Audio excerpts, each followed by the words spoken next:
In the Hero Academia universe, heroes began to appear among ordinary people after the birth of a luminous child. Over time, about 80% of the population began to have an unusual ability called a quirk. In children, it manifests itself at the age of 4 years. But our protagonist Izuku Midoriya, or Deku, was born an ordinary boy with no ability, which is why he was constantly bullied in kindergarten and at school. But he loved heroes very much, and constantly asked his mother to play him a video about the almighty Hero Number 1. The owners of a quirk use their powers to protect the population from villains or natural disasters. People who choose heroism as a profession are called professional heroes. There is a whole ranking of heroes based on popularity, effectiveness, and contributions to the hero society. But to become a professional hero, you need to get into the Hero Academy. The Yui Academy is considered the most prestigious, and the main character Midoriya and his classmate Bakugo dream of getting into it. Bakugo, or Kachin, has a very powerful quirk. The sweat on his palms is like nitroglycerin, and he can use it to create explosions. Deku has always admired Bakugo's determination and quirkiness, but due to the fact that Kachin has some kind of complexes, he constantly pours out all his aggression on Midoriya and humiliates him in every possible way. Deku is cowardly and completely indecisive, but one day of humiliation from Bakugo, he finally got it, and he turned around to attack him, but abruptly changed his mind. Midoriya was attacked by a monster. The monster almost made Midoriya lose consciousness, but All Might came to his aid, who destroys the monster with one blow and puts it in a bottle to take it to the police. Seeing his idol, Deku was about to ask a couple of questions, but All Might was in a hurry somewhere and flew away from him. However, Midoriya got caught on his leg, causing All Might to stop somewhere on the roof. Deku then asked if he could become a professional hero without a quirk, but he didn't have time to hear the answer because All Might went out of steam and turned into a frail boy. It turns out that 5 years ago, he was seriously injured, because of which his stomach and half of his lungs were removed. Constant operations exhausted him, and now he can turn into his heroic form for only 3 hours a day. But at the same time, no one should know about his secret, because the almighty symbol of the world, to which all heroes are equal. While they were flying to that rooftop, All Might dropped the monster's bottle, causing it to escape and take Bakugo's hostages, taking his quirk for himself. The monster was about to turn Kachin, but he resisted with all his might, although the professional heroes still could not help him, because they were afraid to attack the monster due to the likelihood of Bakugo being destroyed. No one was going to save the student. Even the Almighty stood and looked at it from the side, and only Midoriya had the courage to attack the monster with his powerful briefcase, which contained incredibly dangerous notebooks and pencils. But for unknown reasons, it did not destroy the monster. Seeing Deku's determination, All Might turns into his heroic form with the last of his strength and destroys the monster. On the way home, All Might catches up to Deku and reveals that he has an incredibly powerful quirk called One for All, and one of its features is that it can be transferred to other people. All this time, All Might was looking for a worthy successor to whom he could entrust such a powerful quirk. Seeing how Deku ran to save his classmate, realizing that he had very little chance of defeating the monster, All Might realized that it was Deku who should pass on his abilities. But the problem is that an ordinary body cannot withstand such power. It will simply break into pieces. Therefore, they will begin their 10-month training to prepare Midoriya to pass on his quirk and enter the Hero Academy. In order to get All Might's abilities, Deku had to eat his hair, after which he immediately ran to the selection in the Hero Academy, not understanding what power he received and how to use it. The practical part of the Yui Academy selection consists of a 10-minute battle. In the built city polygon, the guys will have to fight with robots of different levels. There are 3 of them in total. For the destruction of the robot, points are awarded, and their number depends on the strength of the enemy. There is also another type of robot, but for which points are not awarded. Students were advised to simply run away from him. During the test, Midoriya just ran around the training ground, trying to find at least someone, but almost all the robots had already been dismantled. A bunch of students got high scores while Deku ran with 0. Time was running out, and at some point everyone saw a huge robot, for which they do not give points. Everyone started to run away from him, but Midoriya noticed how the girl was squeezed in the rubble, because of which she could not escape there. He was the only one who decided to help her. Deku jumped towards the robot with incredible speed and destroyed it with just one blow. Last year, there were people who also destroyed this robot, but no one was able to do it with one blow. It turned out that 10 months is not enough to fully prepare your body for such loads. Jumping up to the robot, Deku injured both of his legs, and also hitting him, injured his arm. He began to fall to the ground, but he was protected from the blow by the girl he saved, whose name is Ochako Uraraka. Her quirk is the ability to make any object weightless. This ability helped Deku not fall onto the asphalt. Everyone admired his act, especially Tenya Ida, a nerd who has engines in his legs, allowing him to run very fast. The test is over. Deku scored 0 points, which meant he failed. Further written test, which he passed with excellent marks. But due to the fact that he scored 0 points for the practical part, the likelihood that he would be accepted was extremely small. But it turned out that the judges who judged the students gave extra points for saving a person during the test, thanks to which Deku scored enough points to enter the hero faculty. Midoriya entered the class with Bakugo, Idai, and Uraraka. They got here because they successfully passed the qualifying tests. But it turns out that this is not the only way to enter the academy. If you are strong enough or smart enough, then you can be taken on a recommendation. This is exactly what Momo Yoirozu did here, having a creation quirk that allows her to create all kinds of items like weapons. Also on the recommendation, Shoto Todoroki got here. His ability is to control 2 elements. The right hand can create ice, and the left one generates heat. Thanks to this combination, Shoto is one of the strongest students in the academy. They entered Class 1A, whose homeroom teacher will be Shota Aizawa, or Subtrigalova. His quirk allows him to erase any other quirk just by looking at any part of his target's body. But for this, he must constantly keep his eyes open. If he blinks or looks away from the target, the erase effect will instantly disappear. As a test of his students, he organized 8 tests for them. Points are awarded for each of them, depending on the place that the student took. The one who, according to the sum of points of all tests, will be in last place will be expelled from the academy. Since Midoriya hasn't yet mastered his quirk because he takes damage from using it, the likelihood of him being expelled skyrockets. As expected, in the first 5 tests, he was the last one, and in order to score at least some points, he must apply his quirk to throwing the ball. But the problem is that Aizawa's gaze erases his ability during the throw, due to the fact that it will hurt Deku's arm. And if a student cannot throw a ball without hurting his hand, then he is not worthy to study at the academy. So Midoriya had to cheat and throw the ball with his finger. So Trigalova praised him for his creativity and accepted the result. It turned out that despite the high scores in the 5th test, Midoriya still ended up last in terms of points. But it turns out that Aizawa lied about deductions in order for the students to give their best. All Might decided to become a teacher in order to oversee the progress of his heir Deku. He also organized trials, but this time to train teamwork. Before entering the academy, all students had to draw a costume that they would like to have in the future, and a company that cooperates with the school will be involved in their creation. These costumes will help students to control their abilities and to reveal them to the maximum. But since Deku didn't have any quirk yet at the time of filing, he simply drew a costume resembling All Might, and his mother sewed this costume for him. The essence of the test is that all students are randomly divided into teams of 2 people. Then 2 teams are selected to fight against each other. Some will be villains and others will be heroes. According to the scenario, the villains hid the bomb somewhere in their lair, and the heroes are required to figure out its location and either neutralize all the villains or steal a nuclear bomb in the allotted time. The villains, in turn, must protect the bomb or defuse the heroes. Deku got into the team to Uraraka, and they will fight against Ida and Bakugo. Team Deku got the role of heroes. During the battle, Bakugo made the most of his suit, which allows him to build up a code and then create a massive explosion like a small warhead.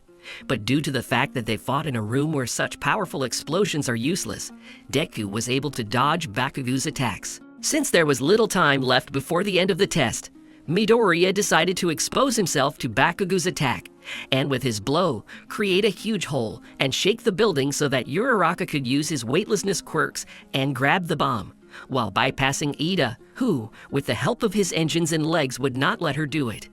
Deku's team won, but he himself ended up in a hospital with serious injuries, where he was treated by the academy nurse, who has the ability to heal, allowing her to speed up the regeneration of any person with her kiss. After the test, Deku was respected by many people, and even chose him as an old age. But he decided that it would be better to be the head of the class Oida, since he is very responsible for everything, because he wants to become the same professional hero as his older brother Ingenium. The students were going to have a lesson on saving people during natural disasters. For this, a separate training ground was created, to which students traveled by bus. 3 teachers had to control everything: Eraserhead, Almighty, and the 13th. This is also a professional hero. His quirk allows him to create the effect of sucking a black hole at the tip of any of his fingers. The suction is so powerful that not even light can escape it. When everyone arrived at the training ground, it turned out that All Might would miss this lesson due to the fact that on the way to the academy, he was heroic in his perfect form. And since he had limited time for this, he simply ran out of steam, so he was forced to restore his strength at the academy. In addition, after he passed on his one-for-all quirk to Deku, his strength waned, and the amount of time he could spend in his hero form decreased. But even without the Almighty, the lesson must take place, and for this, the students were instructed. But just as they were about to begin their practice, a portal appeared out of nowhere and monsters began to emerge from it, led by Tomura Shigaraki, who wanted All Might to know pain. Their organization is called the League of Villains, and the goal is to destroy the Almighty. That is, the symbol of the world. But since he did not come to class, they decided to call him. To do this, you need to start destroying students, and then he will come to their aid. Eraserhead began to fight the monsters alone, and the 13th was to ensure the evacuation of the students. But they were prevented from doing this by Kurojiri, who was able to create a fog that works like a teleport, from which all these monsters just crawled out. Since dealing with all the students at once is quite a difficult task, Kurojiri teleports the students to different places where monsters are already waiting for them, but which the students were able to handle. Shigaraki was aware of Eraserhead's abilities, his weakness being that his eyes must remain open at all times. You can tell by his hair if he's using his quirk. When Eraserhead erases an ability, his hair will rise up. Using this knowledge, Shigaraki severely injured Eraserhead, injuring his elbow. Then Nomu started attacking him. Nomu is a genetically engineered monster that can be controlled by its owners. Since their goal is to destroy All Might, they developed a plan, because it was not for nothing that they decided to attack him during the students' studies. Their trump card is Nomu, who has several quirks, one of which is absorption. Thanks to her, he can absorb the blows of Deku and All Might. Also, someone told them that the All Might has become much weaker than before, but we still don't know who it is. 13th, who fought Kurojiri, was also seriously injured, so it was decided to send Ida to the academy to retrieve the heroes. With the help of teamwork, they managed to pass Kurojiri and sent the headman for help. This news greatly alarmed Shigaraki due to the fact that they did not plan to fight with professional heroes, so they decided to run away. But before that, they wanted to destroy a couple of students. Shigaraki attacked one of the students and almost destroyed her, but with her last breath, she was saved by the Eraserhead. However, they began to attack him with even greater force. Seizing the moment, Deku decided to attack Shigaraki, but his body hit absorbed Nomu, causing Deku not to hurt his arm after the hit like he did before. They realized that Midoriya was a follower of All Might, so the decision was made to destroy him. But at the last moment, an enraged Almighty burst into the training ground, who learned about the attack thanks to Ida. He began to destroy all the monsters at an incredible speed, after which he saved Aizawa and Deku's company along the way, throwing a hand from Shigaraku's face, which turns out to be his father. He asked the children to take the wounded Aizawa away, while he himself began to attack Nomu. But his blows did not cause any damage, and then he tried to immobilize him by throwing him into the asphalt. However, at the moment of impact, Kurojiri created a portal, and half of the Nomu was under the all-powerful. Nomu then began to squeeze All Might's old wound. He tried to get out, but Nomu's grip was stronger. Kurojiri decided to put All Might halfway into the portal so that he could close it later, leaving half of All Might behind. Deku realized that the villains knew about all the weaknesses of the peace symbol, so he rushed to help him. True, Kurojiri foresaw this and created a portal in front of Deku, but at the last moment he was saved by Bakugo. Meanwhile, Shoto helped an injured All Might escape by freezing and destroying half of Nomu's body. But it turned out that another quirk of Nomu is increased regeneration, thanks to which he quickly restored all parts of his body. After that, he attacked the children, but the All Might took the blow. Shigaraki realized that students were another weakness of his, but despite being injured and having very little energy, All Might mustered the last of his strength and began a fierce fist fight to find Nomu's limit. He puts more than 100% of his strength into each punch, and after All Might landed several hundred hits, he still manages to defeat Nomu, which made everyone motivated. This greatly surprised Shigaraki because Nomu was specifically designed for All Might. They were going to leave because help was coming in the form of professional heroes. In addition, All Might began to intimidate the villains. But it was a bluff that only Deku knew about because All Might started to steam, which meant that he would soon turn into a squishy. But at the same time, he intimidates Shigaraki with the last of his strength so that they leave. However, Kurachiri decides that he needs to see things through to the end. Then they attack All Might. He flew to save Deku, though they saw through him and were going to destroy him.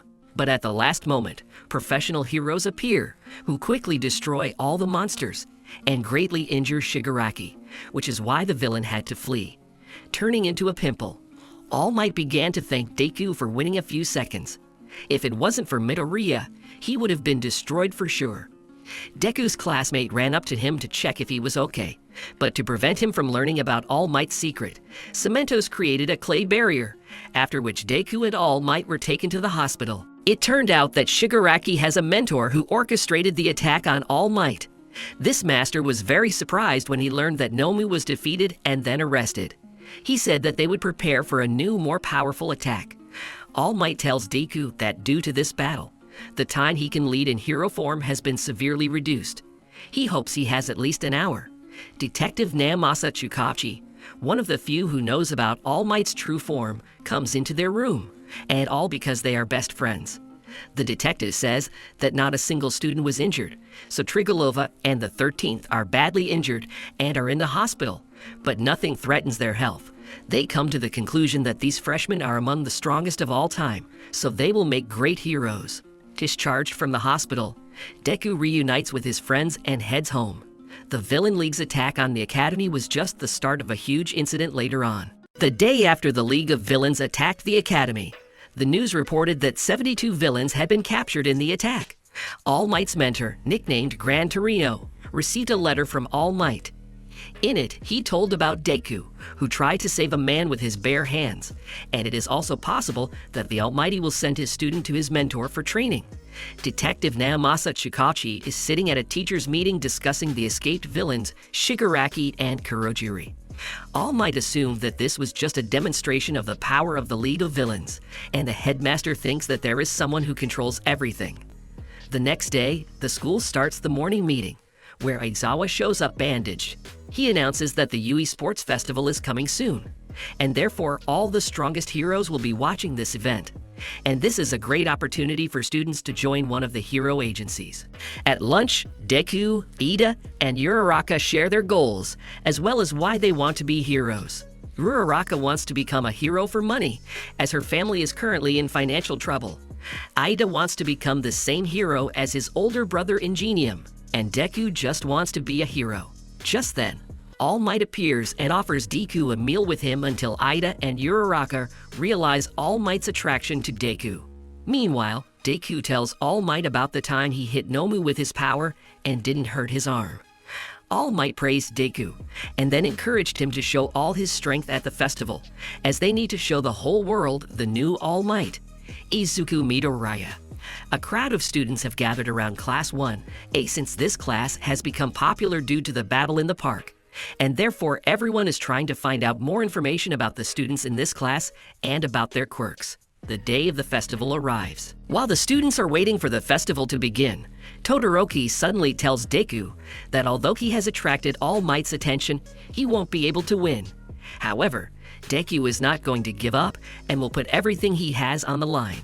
Present Mike announces the beginning of the festival and invites the participants of the first year to the stage. Hero Midnight invites Bakugo to the stage as the best of those who have arrived. He needs to make a speech. Bakugo swears that he will be number one. Midnight announces the first stage, steeplechase, and talks about the rules, which in fact do not exist, since absolutely everything is allowed to the participants. After the start, everyone starts to crush each other, and after Todoroki freezes everyone and pulls ahead, but many unfreeze and try to catch up with him. The robots that were in the initial exam appear on the way. Todoroki temporarily freezes one of them so that he falls and blocks the path for everyone else. Bakugo and the other heroes use their quirks to simply fly over the robots. Meanwhile, Deku grabs a piece of iron and uses it as a shield and, along with Yaoyorozu, destroy several robots. The rest of the participants also pass on in different ways. The second obstacle on the way was the canyon, through which everyone needs to get over. Asu and other members with unique quirks pass easily. Again, Todoroki turns out to be the first. Bakugo immediately runs after him, and Deku at this time, together with his shield, climbs over the canyon. The third obstacle was the minefield, where the mines are not lethal, but can disable the participant for a while. Meanwhile, Bakugo catches up to Todoroki, and they start fighting on the run. Deku saw Bakugo flying over the mines and had the idea to collect many mines into the pit and use the blast wave and his shield to push towards the finish line. In the end, Deku overtakes everyone, but Bakugo and Todoroki run right behind him. Deku slams his shield on the ground, and another wave sends him forward again.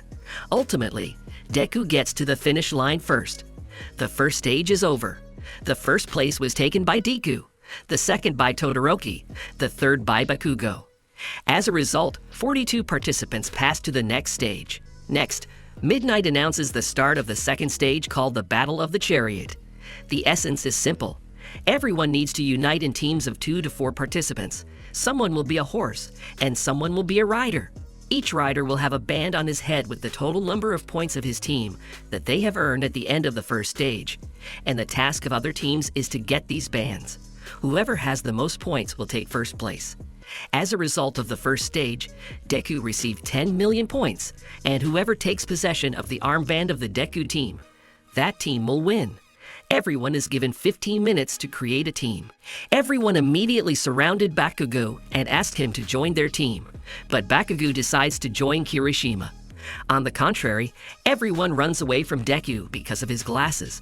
However, Uraraka joins him, along with Mai Hatsume and Tokoyami along with his shadow. Todoroki took Ida, Yaoyorozu, and Kaminari to his team. Bakugo teamed up with Kirishima, Ashido, and Shoro, thus formed 12 teams. The start is called, and everyone immediately aims for Deku's chariot. However, with the help of Mii's device and Uraraki's weightlessness, he takes off and flies far away, while Tokoyami protects everyone with his shadow. Deku is attacked by 2 teams, but they fly away again, but this time they are attacked in flight by Bakugo. Everyone is again protected by Tokoyami, while Bakugo is pulled back by Sarah. It turned out that Deku's plan was to simply dodge all attacks. According to the preliminary results, everyone from Class A, except for Deku, already has 0 points, since all other classes began to take points from students of Class A. Then Bakugo decides to change the plan and knock out points from other classes first, and then deal with Deku points. Bakugo loses his temper and attacks Monoma. However, Monomu easily dodges. It turns out Monomu is able to copy any other people's quirks after coming into contact with them. Then Bakugo attacks again and pulls out 2 bandages at once, and they immediately fall into the top 3. But Bakugo wants to be the first, and therefore decides to take absolutely all the armband from the Monomu team. Meanwhile, Todoroki catches up with Deku. His goal is to get 10 million points, but he is not the only one so smart. Everyone is hunting for Deku in parallel. Todoroki's team uses Kaminari's electricity to electrocute everyone and then freeze them to the ground. Todoroki's team attacks Deku's chariot again, but Deku sticks to his left side and dodges. However, Ida steps in and turns on the turbojet boost, and at breakneck speed, their chariot flies towards Deku, and Todoroki snatches the headband with 10 million. Team Deku decides to get their points back. Then Deku uses his power and air pressure pushes Todoroki's arm back and grabs the top ribbon from his neck. However, he was outmaneuvered and grabbed the 70-point tape. With only a few seconds left, Deku and Bakugo simultaneously fly towards Todoroki's chariot for the bandage. Tokoyami manages to reach Todoroki, but he deflects the blow and time runs out. According to the results of the second stage, the first place was taken by the Todoroki team. The second place was taken by the Bakuji team. The third place was taken by the Shinso Hitoshi team. And the fourth place was taken by the Deku team. Because at the last moment, Tokoyami managed to pull out another large bandage with the help of his shadow. During lunch, Todoroki called Deku to talk, where he said that Deku's power and All Might's power are very similar. So Todoroki assumed that Deku was All Might's illegitimate son. Deku naturally denied everything, but Todoroki still understands that Deku and All might have some kind of hidden connection. Then Todoroki begins to pour out his soul and talk about his difficult childhood. It turns out he never used his left side of fire, as he has a very bad relationship with his father. As Todoroki begins to leave, Deku tells him that his goal is to become as strong as All Might, so he will definitely win the festival. At the same time, All Might met Endeavor, Todoroki's father and second in ranking after him. All Might wondered how he trained his son like that, but Prospector did not want to talk to his sworn rival. Announced the start of the final fights, where 16 participants participate. They will fight in a one-on-one format, and the opponents will be determined by lot. The two members refuse to participate, as they consider Shinso's participation dishonest, as he can control the other's mind.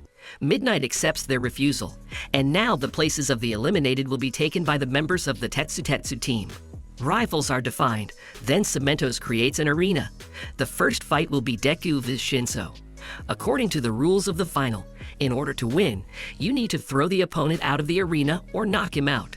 The referee will be Cementos. The fight started, and Shinso immediately starts insulting him, causing Deku to get angry and respond to him. But Shinso was waiting for this to take control of Deku's body. He then orders Deku out of the arena. Everyone is shocked and does not understand what is happening. A conscious Deku tries to stop his body, but he fails to do so. Then he remembered the words of Ojiro, where he said that he was pulled out of hypnosis by a blow. Suddenly, in the darkness, Deku sees faces with burning eyes, and he manages to move his fingers. He uses force and is released from control. Deku didn't understand what had happened, but he didn't move his fingers. Shinso tries to hurt Deku in order to take control of him again. However, Deku attacks Shinso and slams him into the ground. Deku wins. Granny heals Deku's fingers, and Deku tells All Might that he saw faces with glowing eyes, and that helped him break Shinso's control.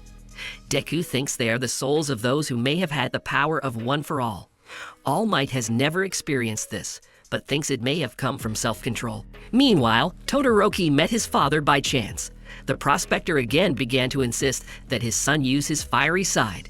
But Todoroki called his father a scumbag, and he will only use his mother's strength to win. The second fight between Todoroki and Sarah begins. Sarah grabs Todoroki with his ribbons.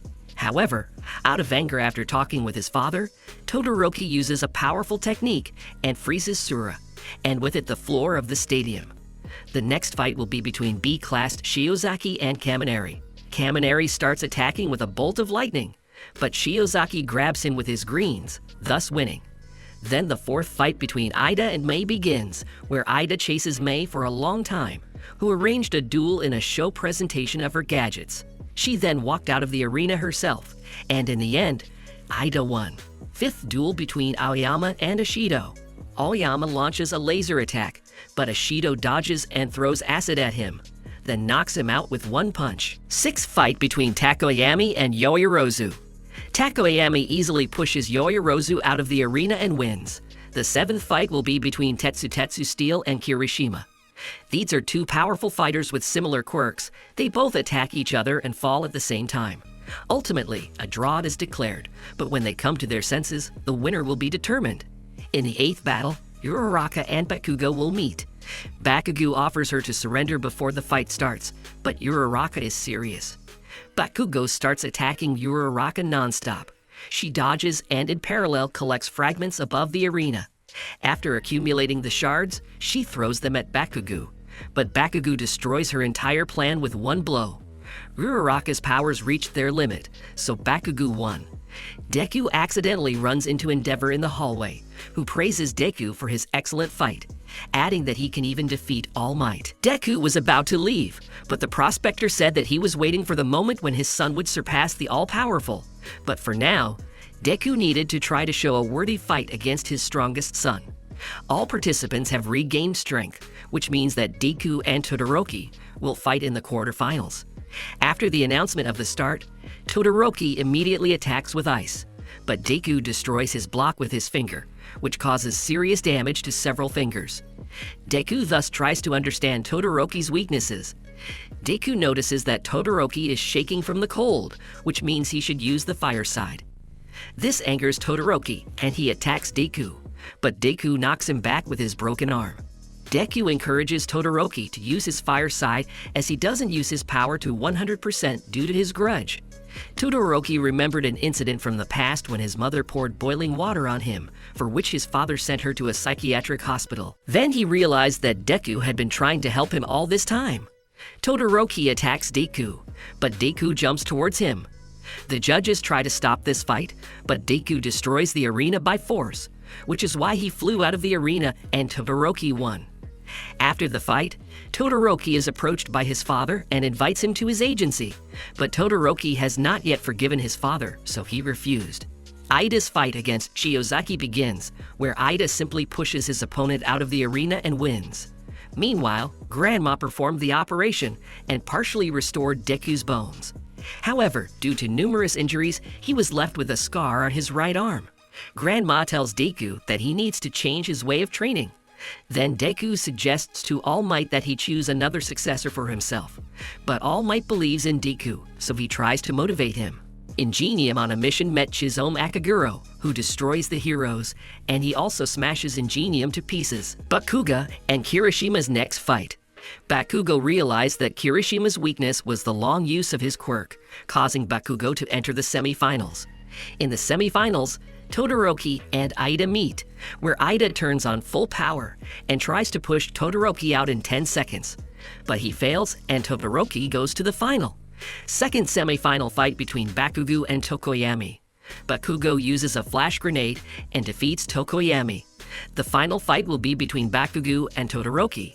Todoroki attacks first and freezes Bakugo and half of the arena. However, Bakugo managed to get out and starts a counterattack. He throws Todoroki out of the arena, but Todoroki manages to stop himself with ice. Bakugo calls on Todoroki to use his fire side, and then attacks with a powerful blow, thereby destroying the floor of the arena and knocking Todoroki back a couple of tens of meters. Bakugo grabs Todoroki and insults him for not using his full power. Midnight comforts Bakugo. In the end, Bakugo was the winner. The award ceremony begins, where Bakugo won first place. However, he was tied up so that he would not blow up the arena. Second place went to Todoroki, and third place went to Tokoyami and Ida. The All Might appears and distributes rewards to the winners. In class, Aizawa announces a special class hour where all students have to choose hero names. But before that, it shows the number of hero agency invitations sent to the students. Todoroki received over 4,000 invitations and Deku 0, as not everyone is ready to work with Bakugo's exuberant nature. Everyone chose a name for themselves. Then Aizawa talks about the future internship. He distributed forms to everyone and gave the students 2 days to choose.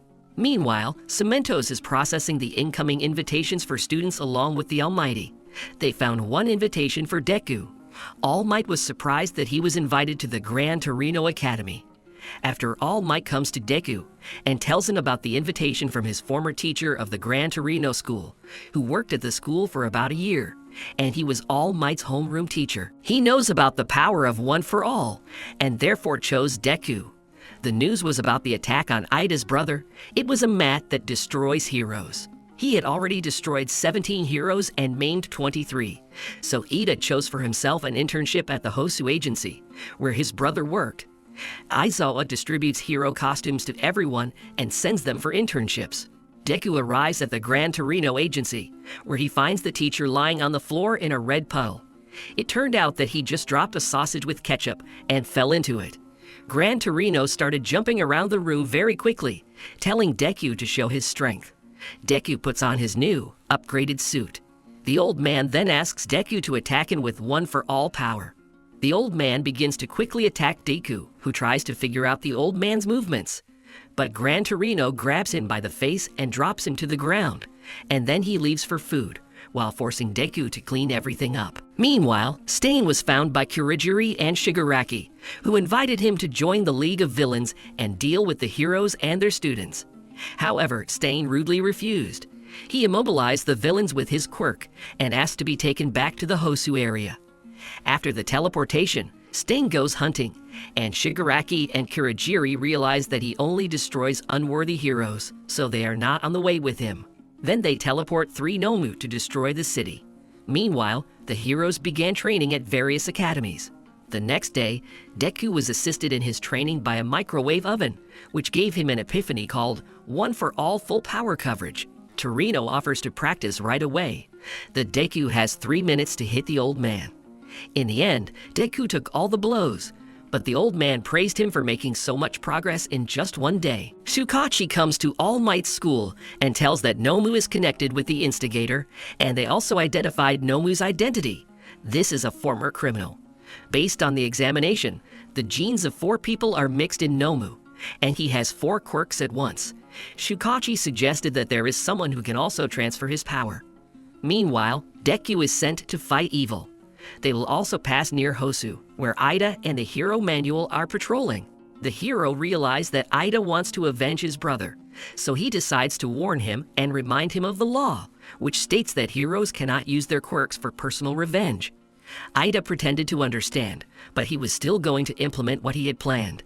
Meanwhile, Deku and an old man pass by Hosu, where their train is suddenly attacked by Nomu. Gran Torino grabs Noma and flies with him away from the train full of people. Deku follows them.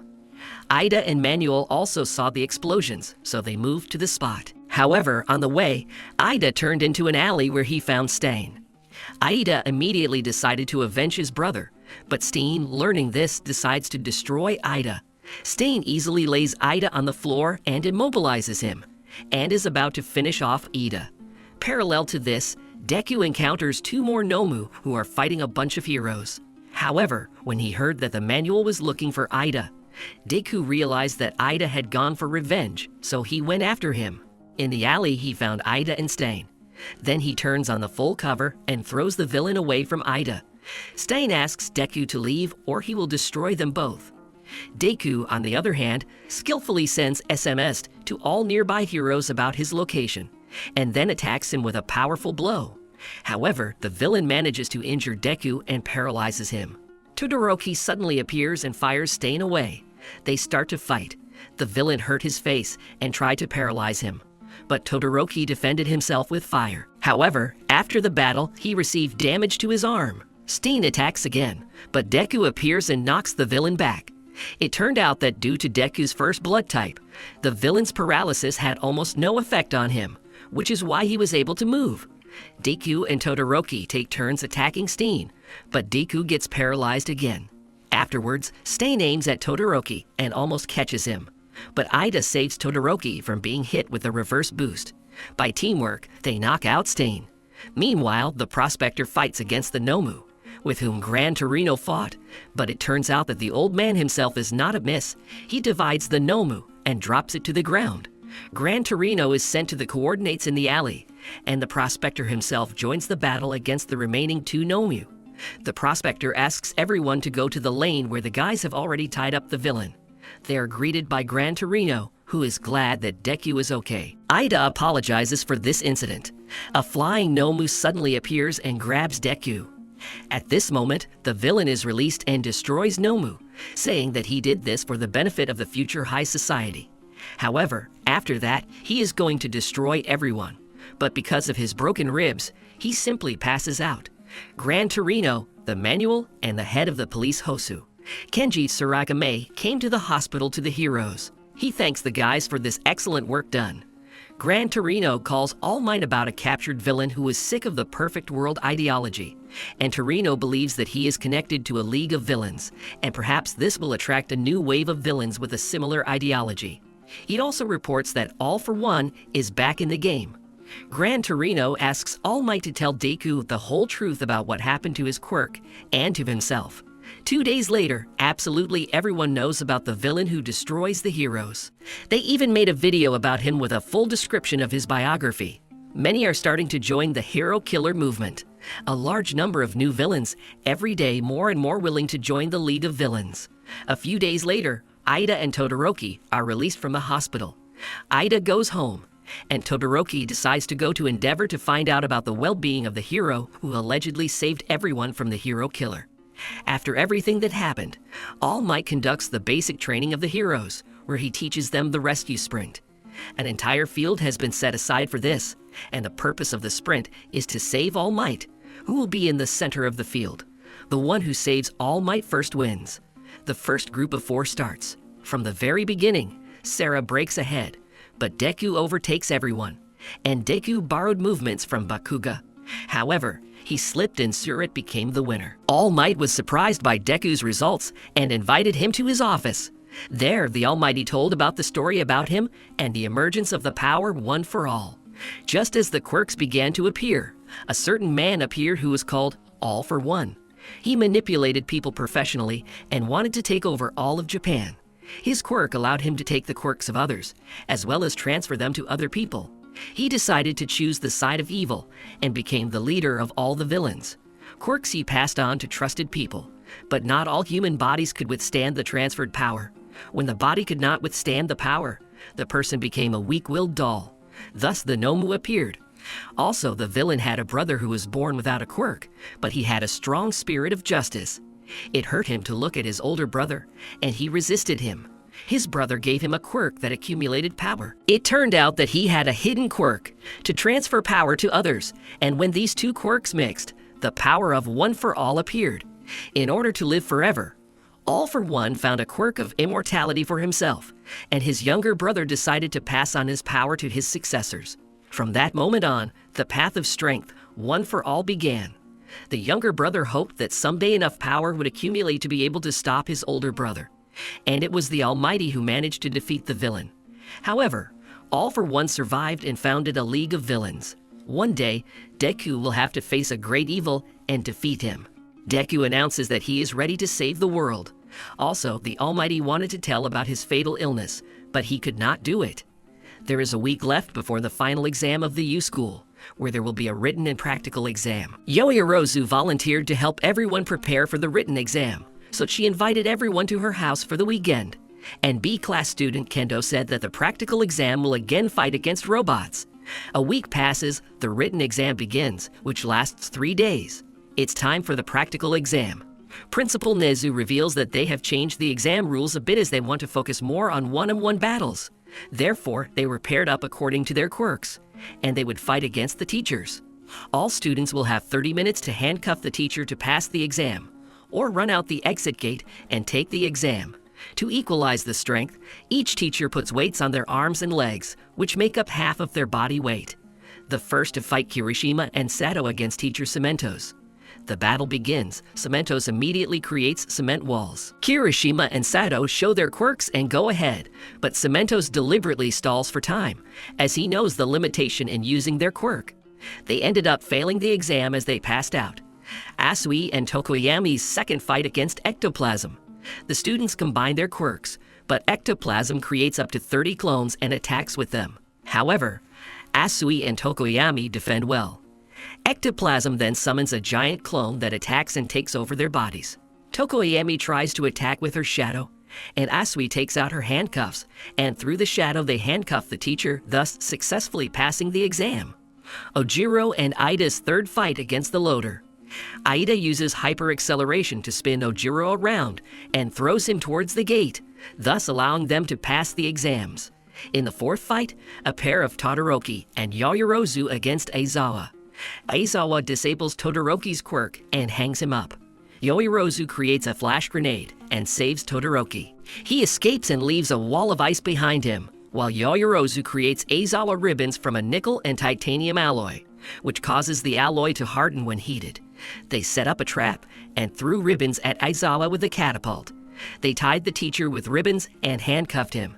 The fifth fight between Aoyama and Yuraraku against the 13th. The students also successfully passed the exam. The fight between Kaminari and Ashido against the director begins. The director uses a crane to destroy the building and cover the students with rubble. The director's quirk is a highly developed intellect despite being an animal. Ashido and Kaminari are running out of time, so they fail the exam. The seventh fight of Jiro and Kuji pair against present Mick. The teacher attacks with sound waves. Then Kuji begins to control the insects, and they envelop Mick, thus giving victory to the couple. Shoji and Toru's next fight is against Strelok. The gunslinger attacks with shots from Shoji, while Toru became invisible and easily handcuffed the teacher. Minoru and Shioru's ninth fight against Midnight with the lunatic quirk, as she can put her to sleep with her body odor. Shioru pushes Minoru away so that he doesn't fall under the spell. However, he falls under it himself and falls asleep. Then Midnight finds Minoru and attacks it with a whip. Minoru starts running to get Midnight away from the gate, and then he throws his sticky balls and sticks her. Then they pass through the gate, and the team successfully passes the exam. The last fight left is Deku and Bakugo versus All Might. First, Deku wants to discuss the plan with Bakugo, but he was against it, and therefore hit him in the face. The Almighty intervened, destroying an entire block with one blow. All Might asks them to pretend that he is now a villain, so Bakugo immediately attacks All Might in the face, but later ends up on the ground. All Might then switches to Deku and throws it at Bakugo. Bakugo angrily says that he will never accept help from Deku's trash, causing Deku to use his power to attack Bakugo and then grab him and run into an alley. There, Bakugo came up with a plan where he distracts All Might from one side with an explosion, while Deku attacks All Might from the other side and runs towards the gate. But things don't go according to plan as All Might breaks Bakugo's gauntlet and then Deku. He throws them at the building, but Bakugo attacks All Might and throws the deck towards the gate. However, All Might catches up to Deku and slams him into the ground. Bakugo then decides to attack with his strongest attack, but is immediately slammed into the ground. Deku uses his power to punch All Might in the face before taking Bakugo and running with him towards the gate. In the end, Deku and Bakugo passed the exam. Meanwhile, villains who want to join the League of Villains have come to Shigaraki's cafe. Shigaraki does not want to receive anyone, so he asks Kurogiri to destroy the guests. However, Kurogiri suggests listening to the speakers first. The first newcomer is Toga, a psychopathic schoolgirl who is already suspected of a number of crimes, and the second is named Dabi, who wants to play the role of a villain in their league. Hearing the third name, Stain, Shigaraki lost his temper and decided to destroy the newcomers. But Kurogiri intervened and redirected the blows, as they needed new villains. At school, Aizawa informs everyone that they are all going to camp together. The kids went to the store first. Shigeki finds Deku near the stalls. He needed to talk to him, so he forces Deku, otherwise he will destroy him with one finger. Shigaraki reveals that he also hates the hero killer, and they are clearly not allies. But Deku does not understand Shigaraki's motives, and even though Steen wants to create a perfect world, Deku condemns him. Shigaraki decided to use Stain's motives to carry out his plan. Meanwhile, Uraraki comes to Deku and finds him with Shigaraki. The villain, seeing Deku's girlfriend, decides to let him go, and warns in advance that if Deku goes after him, he will destroy many innocent people. Shigaraki leaves, but Deku follows up with the question of what everyone needs for one. Shigaraki replies that no one knows, but he knows for sure that next time he will destroy Deku. After Shigaraki dissolves into the crowd, Uraraka then reported the incident to the police, and the mall was temporarily closed. The heroes and the police independently investigated, but Shigaraki was never found. Then Deku was invited to the police station, where he spoke with the investigator Naoma Tsukachi, who is investigating the League of Villains. He thanked Deku for the information, and on the way out they meet All Might as well as Deku's mom. They then drive home under police escort. Tsukachi tells All Might that it was like a chance encounter with a villain, so they continue to watch the League of Villains, but they will also need the help of the Yui School. All Might looks to the investigator and his quick lead to find the League of Villains. The Yui School's swimming pool hosts a training session where students compete in speed with quirks. However, Aizawa appears and announces the end of their competition as pool time has come to an end, as well as the start of summer classes due to the end of the first semester. Now 2 classes 1 and 1-bit are going to summer camp to train their quirks and improve their stamina. The students are taken to the gathering place in front of the camp, where they meet a team of professional wild cat heroes and a powerful male cat. Hero Mandalay shows the camp to which the students must reach. Then Pixabop throws everyone off the cliff into the forest of magical animals. And now the goal of all students is to get to the camp through the forest, which is filled with magical creatures. In this regard, Shoji and Jiro began to hunt down the beasts, and everyone else began to destroy these monsters. As a result, the beaten and tired students successfully reached their destination. They were told the conditions of their stay in the camp, and they were also introduced to Mandala's nephew named Kota, who hates heroes since his parents of heroes were destroyed in the line of duty. Deku decided to get to know him, however. Kota used a very powerful punching technique. In the meantime, all students were placed in the camp. Training starts the next day, so all the students went to recover in a hot spring. There Kota fell off the wall as he saw irresistible women. Deku caught him and took him to the medical center.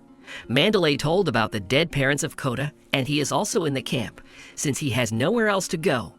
The next day, Aizawa gathered everyone and said that today's goal is to increase the strength of each student's quirk. To show the change in power level over the past 3 months, he invited Bakugo and asked him to throw the ball again. The previous record was 705 meters, and now he threw 709 meters. With this, Aizawa showed that Bakugo's quirk power level had not changed much in 3 months, and therefore it is now very important to strengthen quirks and increase stamina. In parallel with this, the League of Villains lay low. However, this is just the calm before the storm, as Shigaraki has gathered strong villains and created a strike force, and now the villains are preparing to implement their audacious plan.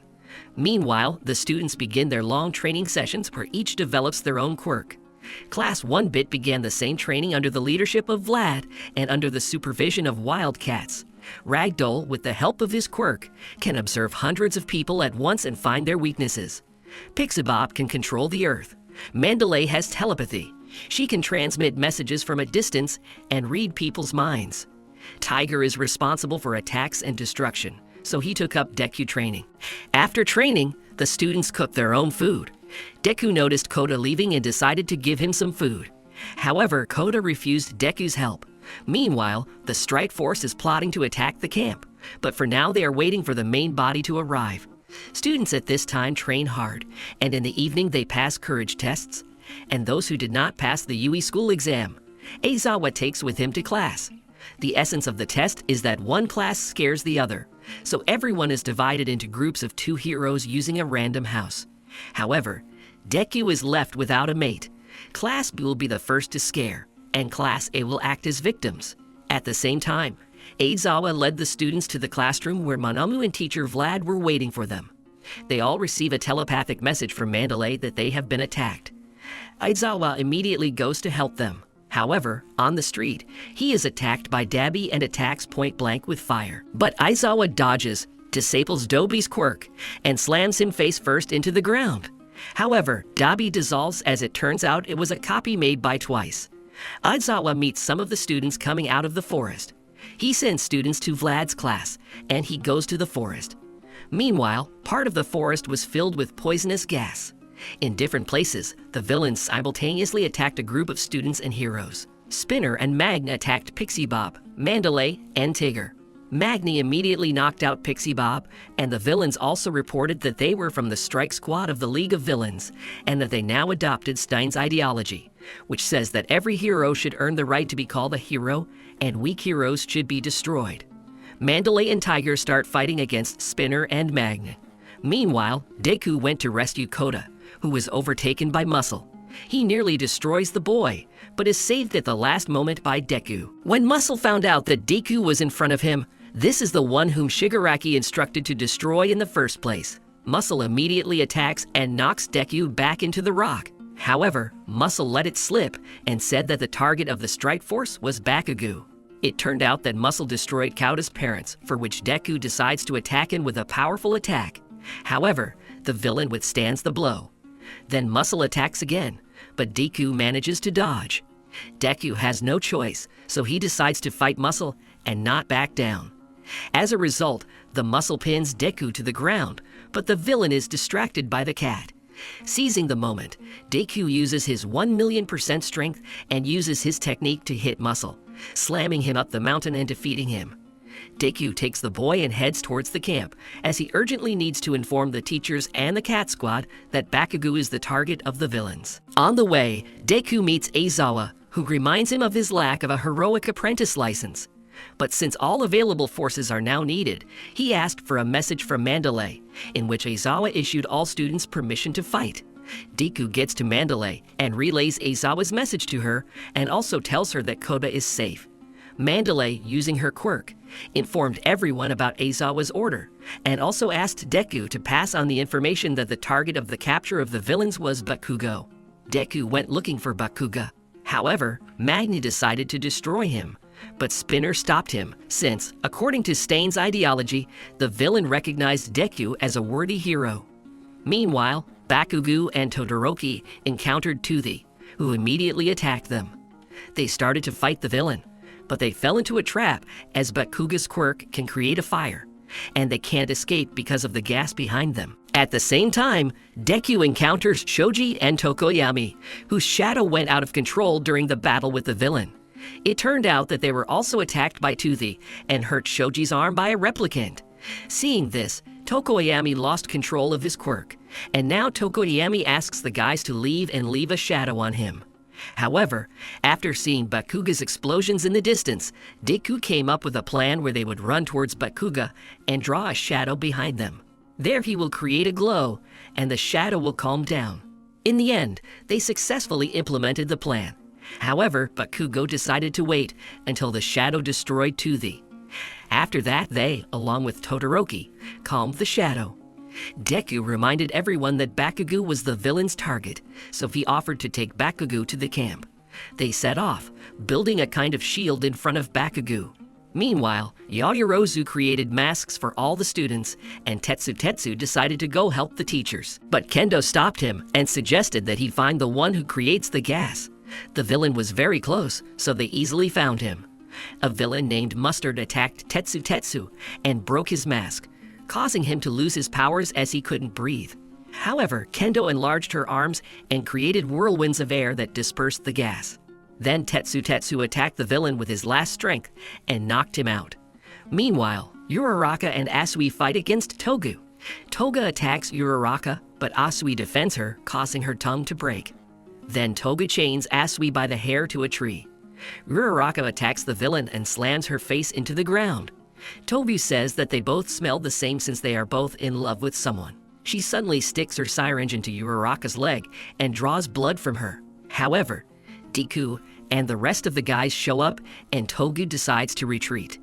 It turns out that the villainess is also in love with Deku. Deku suggests they all go to camp together and escort Bakugo. However, it turned out that Bakugo and Tokoyami had disappeared, captured by Mr. Compress, who informed the strike team that they had secured the target, and the villains began to retreat.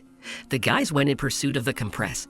Dabi and Twice also went to the rally point, and they also summoned Noma with them, thereby accidentally saving Yaoyorozu and a vase from trouble. In order not to miss Nomu, Yaoyorozu creates a tracking chip, and Awaze attaches it with his quirk to Nomu. Another clone of Debbie bursts into the class to the students, but Vlad slams him into the wall. The clone says that the entire hero system stands on only two pillars: the hero All Might and the pinnacle of Yui training. However, just a few incidents can destroy this system, and this crack will spread throughout the heroic world. Aizawa suddenly appeared and destroyed the clone. He leaves Koda, and he goes to help the others. At the training field, Tiger and Mandalay nearly defeated Magna and Spinner, but Kurojiri appeared and freed them. Meanwhile, the guys keep chasing Compress.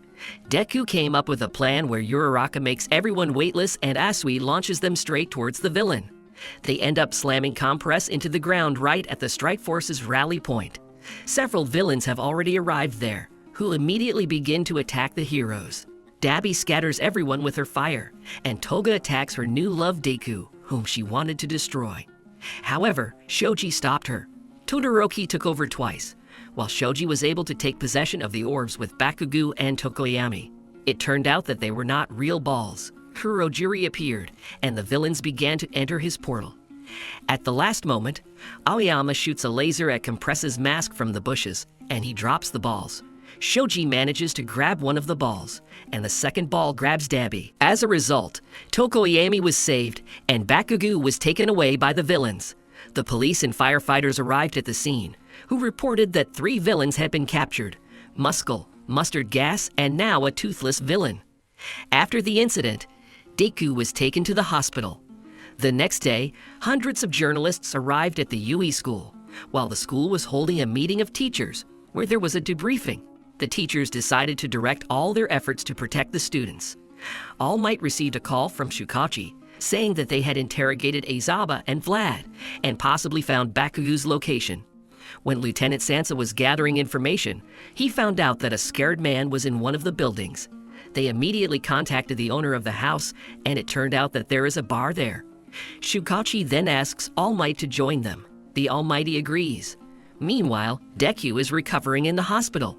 His classmates came to support him. There, Kirishima offered to go and save Bakugo, as on the way to Deku's chamber, they, along with Todoroki, accidentally heard the words of Yaoyorozu, who, with the help of Avas, attached a tracking chip to Nomu, and thereby tracks his location.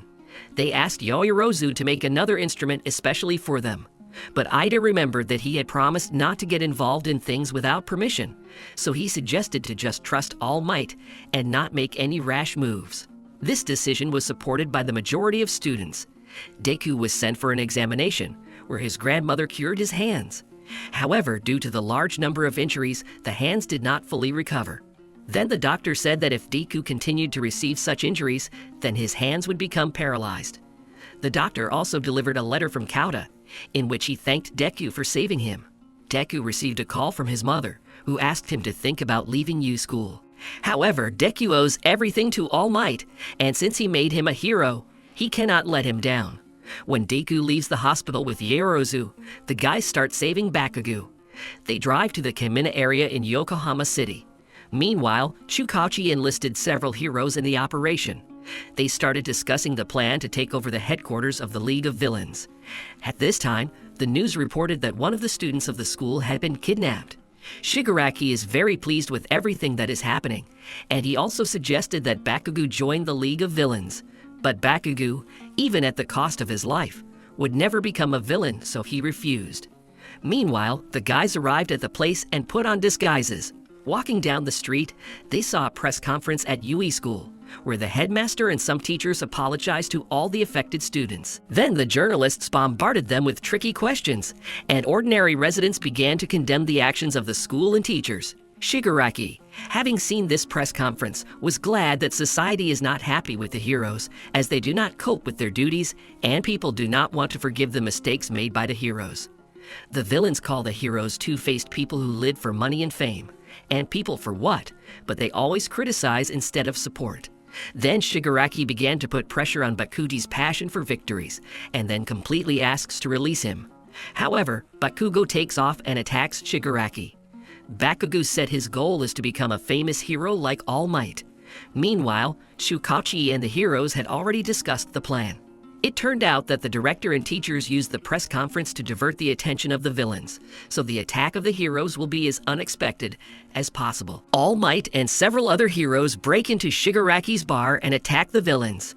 Shigaraki is shocked by what is happening, and therefore asks Kurogiri to move all the Nomu to the bar. However, the impaler covers Kurogiri's mouth. Meanwhile, the guys got to the hangar, where they found a lot of Nomu. However, another part of the heroes broke into the hangar and captured all the Nomu. At the Gran Torino bar, he asks where their all-for-one boss is. Suddenly, many portals appear from which the Nomu begins to emerge. Bakugo and the villains are sucked into these portals, and the heroes have once again missed the League of Villains. It turned out that after the heroes took over the barn, the all-for-one boss appeared, which easily attacked the heroes. Prospector and All Might begin to fight Nomu. The Almighty decides to go to the hangar to help the heroes. Meanwhile, All for One destroys Best Jeans, as his quirk doesn't suit him due to the difficulty in controlling it. And Deku and the guys are shocked with fear and can't even move. Shigaraki and other villains emerge from the teleporters along with Bakugo. All for One tells him not to be upset about the defeat, because for this he saved all his villains, as well as Bakugo. At that moment, All Might appears and attacks the boss. But All for One uses 4 quirk at the same time and counterattacks All Might. The boss takes control of Kurogiri and opens a portal for the villains to enter the portal and also take Bakugo with them. All Might attacks the boss again and at the same time tries to save Bakugo, but the boss doesn't let him do it. Deku tries to figure out how to save Bakugo. He figured out how to do it, but without engaging in battle. Deku and Ida then push off the wall so they can fly up thanks to the ice springboard. They successfully take off, and Bakugo flies up to the guys and grabs Kirishima's hand, thus saving Bakugo. Meanwhile, the boss takes over Magn's body and drags all the villains into the portal. All Might gathers his spirit and slams the boss into the ground. After that, All Might partially loses his heroic form. All Might has flashbacks from his youth where he tells his teacher Nana Shimura that he wants to become a symbol of peace. All for One starts insulting All Might's teacher. Then All Might hits the boss with all his might, but flies off in response to the boss's blow for a couple of 100 meters, where Gran Torino picks him up in flight. It turns out their fight is broadcast around the world. All for One attacks All Might and he loses his hero form. Now the whole world sees the true form of the Almighty. The boss reveals that Shigaraki is the grandson of Nana Shimura. Then the helper concentrates his power in his right hand, saying that he will not lose. Other heroes also appear and take the wounded. All for One attacks All Might and destroys everything around. After the boss collects a whole combination of quirks and is going to destroy the All Might, they exchange powerful attacks. The hero remembered Gran Torino's instructions, so he concentrated his power on his left hand. But it was a trap, and after that he again concentrated power in his right hand and attacked the boss with a powerful blow. All Might raised his hand and turned back into his hero form. In the end, All for One was placed in an iron cell and sent to prison, and All Might pointed a finger at the camera of journalists and said that he was next. But this gesture was for Deku, since the peace symbol resigned. After everything that happened, the guys took Bakugo to the police and All Might to the hospital. All Might decides to visit Chukachi and Gran Torino, who are discussing the roots of the Shigaraki family. Then All Might decides to go in search of Shigaraki, but he is stopped by Gran Torino, saying that he and Chukachi will deal with it, and All Might should go to the Yui school. Meanwhile, Todoroki has returned home and finds his angry father, who is now the #1 hero. However, he is unhappy that he took this place in this way. Deku received a message from All Might, and they met on the beach. At the meeting, All Might hit Deku in the face because he disobeyed and therefore could go to another world. All Might revealed that his heroic time was up, and he can no longer maintain his heroic form, and he praised the deck for being able to save Bakugo without loss or injury. Since All Might has time, he will train the successor. Meanwhile, the principal decided it was time to launch his plan to protect the students. To do this, teachers need to talk with the parents of the students so that they give permission for the enhanced training of the heroes. In the end, all the students left their homes and went to Yui School's dormitory. Before moving into the Yui dormitory, Aizawa explained the rules and also showed them the new house. The task of the students is to arrange themselves in the rooms. After the settlement, they announced an imminent exam for obtaining a temporary heroic license, which is held twice a year. In this regard, teachers will ensure that students prepare and pass everything at least 2 super moves. The students put on their costumes and go to the gym, where Aizawa explains why super moves are so important, as well as what qualities the heroes are judged for. For the next 10 days, all students will train quirks twice as hard and learn super moves at the same time, and all hero costumes will be improved. All Might also came to observe Deku's progress and give out his tips on how to create super moves. All Might instructed Deku to come up with his own unique move, causing him to go into deep thought. He went to the engineering department, where they are improving suits. Ida and Uraraka also went there. When they met Deku, there was an explosion. This one was Hatsume, and thanks to Deku, he came up with a super move that uses the strength of his legs. 4 days later, his costume received stabilizers on his arms and legs, and all the students developed their super moves. The day of the exam has arrived. The goal of all students is to pass this exam and become semi-professional heroes with a temporary license. 1540 students arrived for the exam. So the goal of the first stage is to reduce the number of participants to whoever hit the third target last gets a point. The student who gets 2 points goes further. The first stage begins, and therefore a huge zone appears. Deku suggested that his classmates come together and act as a group, but Bakugo and Todoroki decide to perform solo. However, after the Yui festival was held, the quirks of all the students of the Yui school became known to other schools. When the start is announced, everyone starts attacking Yui school. However, the students use their quirks and fight off the balls. Then she pins him to the ground. Deku pushes her back with force. But at that moment, a student of the Ketsubu and the guys came up with a plan where Deku decided to become a bait so that Sero and Uraraka would tie up the opponents. As a result, they successfully passed to the next stage. Meanwhile, Todoroki encounters 10 colorful ninjas that he freezes. How is his clanmates? Then the ninja throw water and heavy objects at him, and Todoroki drove them into a trap and undermines the tank, thereby defeating the opponents. Todoroki advanced to the next stage. Meanwhile, Seiko has an IQ quirk that is activated by T and turns her into an evil genius. She, along with her team from CI Academy, spotted the Yui group. In turn, they also notice opponents in the building.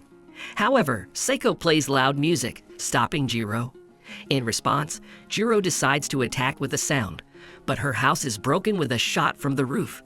The temperature in the room drops sharply, causing Azui to fall asleep. Seiku's goal is to make Yaoyorozu use her quirk to heat up and become weak. Yaoyorozu guessed that the enemy was waiting for this, but remembered Deku's words, so she creates 4 pairs of headphones, and then a giant speaker to attack Jiro with a low-frequency sound. Her plan worked, but Seiko grabbed Yaoyorozu at the last moment and locked herself in the room with her. However, the guys stopped Seiko, so they went to the next stage. Meanwhile, Bakugo, Kirishima, and Kaminari are attacked by a sophomore from Shiketsu's high school, Seiji Shishikura, who has a meat monster quirk. He immediately turns Kirishima into his flesh, and then the sophomore creates his meat monsters, but Bakugo destroys them with his explosions. Seiji then feeds his flesh under the bridge and turns Bakugo into a pile of flesh. But Bakugo manages to throw a Kaminari grenade, which blows up Bakugo and then fries Seiji with lightning, which weakens his control over the monsters. After regaining consciousness, Kirishima knocks out the villain, and then they switch to the already restored students. As a result, all 3 pass the next stage. According to the preliminary results, 11 U students have already passed to the next stage, and also no one from the U school has yet been dropped out. Meanwhile on the field, Ida and Aoyama decided to team up and help each other. However, Aoyama decides at the last moment to sacrifice himself in order for Ida to fulfill his dream and become a hero. He begins to draw attention with a laser, but suddenly a flock of pigeons appears, controlled by Kuji. Tokoyami also appears with his shadow, as well as Minoru, who sticks everyone with his balls, and Invisible Toru blinds everyone and starts attacking the target with balls, thanks to which they jointly passed the exam. All 100 participants have been selected, as well as all 20 students from UEI have passed to the next stage. The second stage begins, so the building on the battlefield begins to collapse, and now the goal of the students is to save the injured people, which are specially trained actors. In the second stage, each participant has 100 points. For the mistakes made, points are taken away from the participant, and points are added for each saved person. If the participant's points fall below 50, then he is eliminated. Each participant will be assigned an employee who monitors his actions. The start of the second stage was announced, and Deku, along with the guys, found a crying child. However, the boy said that everyone had minus points, since first they had to ask about the state of health. Then Deku took the boy and carried him to the collection point for the wounded, while everyone else went in search of other victims. Other groups are also gathering the wounded and preparing grounds for them. Suddenly, disguised bandits appeared with their leader, the hero killer whale. Now all students have 2 goals: to save the victims and also to protect them from the villains. The bandits began their attack, and the future heroes were faced with a choice: rescue or attack. While the Deku was thinking about what to do, Shindo decides to detain the criminals with his vibration waves, and he asks everyone else to take the victims away. However, Killer Whale approaches and knocks out Shindo. Therefore, Todoroki intervenes, who attacks Killer Whale with ice. Inasa Yorashi also came to his aid. He easily blew off the criminals, but Todoroki decides to attack with fire, and Yorashi attacks with a stream of air. because of which they interfere with each other with their quirks and start arguing. However, they are interrupted by the bandits' cement mixture. They start attacking at the same time, which causes the flames to blow towards Shindo, but Deku manages to save him. Killer Whale then attacks Yorashi with a sound wave and also grabs Todoroki. Meanwhile, Shindo comes to his senses and stops the pursuing criminals and asks Deku to destroy them. Todoroki and Yorashi realize that they had made a mistake, so Todoroki directs fire into Yorashi's airflow, because of which they jointly created a fire whirlwind and surrounded Killer Whale with it. At this time, Deku and other heroes begin to destroy the villains. However, Killer Whale puts out the fire whirlwind, but Deku appears and knocks out the hero. The end of the exam is announced, as the victims are saved. The judges calculated the points of the students, where as a result almost everyone passed except for Bakugo, Yorashi, and Todoroki. Everyone was given leaflets to familiarize themselves with the points on which they were awarded or deducted points. As a result, the heroes who passed the exam received a temporary license of heroes, and those who did not pass the exam have one more chance to get it. To do this, you need to take special courses and pass an individual test. If the results are good, they will also receive a temporary hero license. It turned out that underneath Kami's appearance was Himiko Toga, her metamorphosis quirk. When she absorbs human blood, she can turn into him, and when she scratched his face in a battle with Deku, she received his blood. Meanwhile, the Almighty visited the Tartar prison, where All for One is being held. All Might came to find out Shikareki's location. However, All for One has no idea where he is, as he sent him free swimming. Also, All for One reported that after the resignation of the All Might, people no longer trust the heroes, and therefore the All Might can only watch how the heroic world falls apart due to his powerlessness. However, All Might understands that One for All wants to destroy All Might and his successor Deku with the help of Shigaraki, but All Might does not intend to give up and promises to crush the villains. On the way home, All Might receives a photo of his provisional license from Deku, so he is overjoyed for his successor. At the dorm that evening, Bakugo asks Deku to talk to him. They enter area where Bakugo lost to Deku for the first time. Bakugo can't figure out how a weakling with no quirk got into Yui, and then got a quirk, and was even able to get a hero's license. After the battle in Kamina, Bakugo figured out that Deku got his power from All Might, as he saw All for One take and use multiple quirks at the same time. He understood his whole path from beginning to end, but he could not understand why the Almighty chose him as his successor. To answer this question for himself, he invites Deku to fight. Bakugo starts to attack Deku, but he dodges as he doesn't want to fight. Bakugo always looked up to All Might, but now that he transferred his power to Deku, he drained his energy himself, and therefore there is no longer a symbol of the world that Bakugo used to look up to. And now Bakugo does not know what to do next. Deku understands his feelings, but the next time he attacks, he punches him in the face. Deku decided not to hold back and fight at full strength. However, Bakugo attacks so fast that Deku doesn't even have time to react. Deku gets up, but Bakugo blinds him and attacks again. It was also revealed that Deku always admired Bakugo, and he inspired Deku even more than All Might did. Deku starts a counterattack, but Bakugo slams him into the ground. It turned out that a sentinel robot was watching the whole battle, which informed Izawa about this. Izawa went outside and met All Might. All Might appeared in Zone B, where he asked the guys to calm down, and he also heard their entire conversation. All Might then explained to Bakugo why he chose Deku. Bakugo calls himself a weakling as he regrets that the world will never see All Might again, believing that if he were stronger, he would save him. But the Almighty replied that his time was on the way, and therefore no one's fault. In the end, All Might told him the whole story from beginning to end, and Bakugo promised to keep the secret about strength a secret. Bakugo and Deku are now rivals. Izawa also punished the students for breaking the rules. He gave Bakugo 4 days of house arrest and 3 days for Deku to clean up. Since the departure of the Almighty, the news of the resignation of the symbol of peace continued to be discussed on TV and to cause confusion in the minds of people. But the second shocking news was that now the prospector will be the new symbol of hope. In parallel with this, many groups of villains have become more active, and every day there are more and more of them. The League of Villains, led by Shigaraki, grew at an unprecedented pace.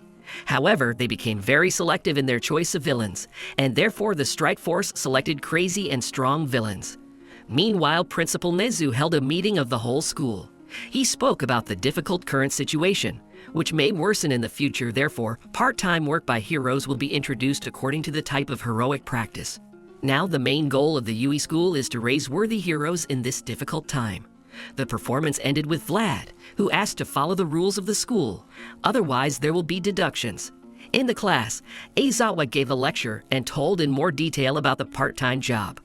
Since this work is outside the jurisdiction of the academy, each student will be responsible for himself.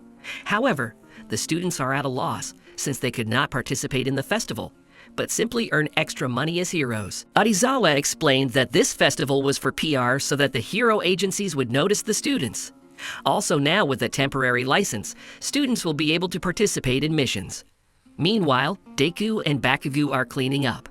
Deku is shocked as he only missed one day and doesn't understand anything about what's going on at the academy. However, due to the punishment, all the students were forbidden from telling Bakugo and Deku about their future internship. It's been 3 days, Deku is out of house arrest, and now Deku wants to catch up. Aizawa elaborated on the internship. To do this, he invited the 3 strongest students of the school, who are called the Big Three. Tamaki Amajiki spoke first, but he began to shake and turned away from the class.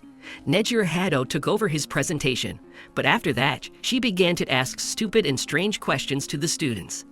Aizawa then got angry and asked the trio to behave normally. Then Mirio Togata began to speak. He asked a question, but the answer was complete silence. Since no one understands his joke, he invited everyone to fight, all the students together against one Mirio, as he believes that the best way to show the difference between their level of power is through personal experience in battle. As a result, the students changed clothes and met in the training area. Deku decided to attack first, but his attack went through Mirio's body.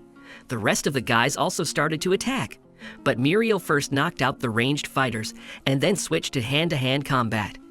Deku realized that if Mirio is palpable when attacking, then it is best to catch him on the counterattack. Mirio runs up and goes underground. He appears behind Deku, but Deku reacts quickly and kicks him. However, Mirio slyly uppercuts Deku. Aizawa clarified that Mirio is the first of those who can become the first among the heroes. As a result, Mirio scattered everyone with one blow to the stomach. Mirio's quirk is revealed to be penetration. When he uses his quirk, he becomes weightless. However, when canceling it, the item immediately pushes him back, as it violates the laws of physics. But there are enough downsides to his quirk. Under the ground, he cannot breathe, see, or hear. This state is comparable to a black hole. He can also use a quirk on a body part and thereby pass through walls. Then Mirio gave a cool and motivational speech. The whole point is that experience turns into strength. Deku immediately realized that Mirio was not naturally strong, but because he developed his skills through training and worked harder than anyone else. Mirio also admitted that Deku is strong enough. That evening, Deku decided to call Gran Torino to inquire about an internship.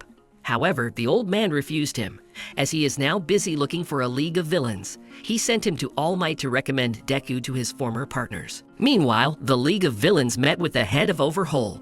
Those who have been trusted to be the heirs of evil and those who have been set free to do evil will soon meet. The news company is preparing a story about the departure of the All Might as the first hero. However, for the plot, the journalists only have a video recording from Kamino, as All Might's friends and colleagues refuse to give additional information. They also have little to no information about All Might's last opponent he fought in Kamino. All they know now is that All Might was partnered with the genius David Shield, and with his help, he got into the spotlight of the whole world, and when he returned to Japan, he founded his own hero agency and became a symbol of the world.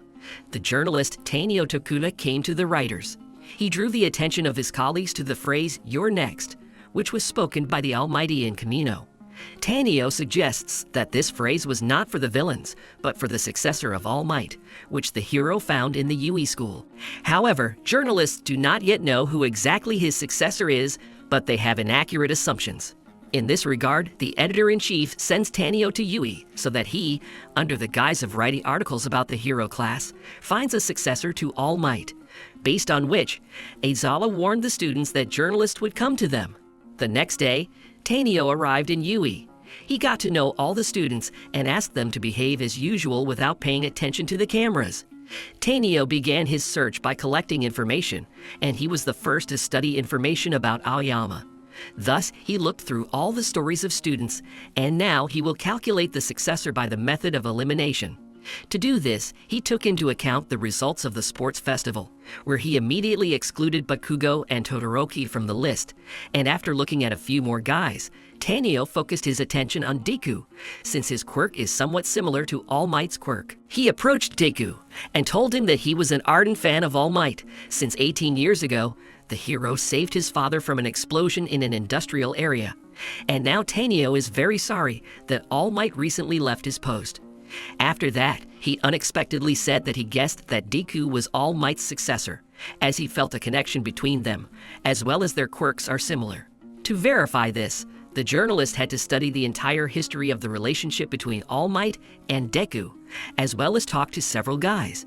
He puzzled Deku as he didn't know what to say to that. However, Tanio praised Deku and also apologized to him and told him the true reason for coming to Yui. Since he found the successor, but he has no proof, he just took a selfie with Deku for his upcoming book, Young Years of the Peace Symbol. After that, Tanio left Yui. He told the editorial staff that he hadn't found a successor, but he did take a photo of the Almighty for their new magazine. Meanwhile, there is a meeting between the League of Villains and Shizaki, also known as the Reclaimer of the Eight Testaments of Death, who is called the Yakuza. Shizaki revealed that he came to the League of Villains not because of All Might's resignation, but because of All for One's loss, since he was the emperor of the underworld and now the gangster world was left without a leader.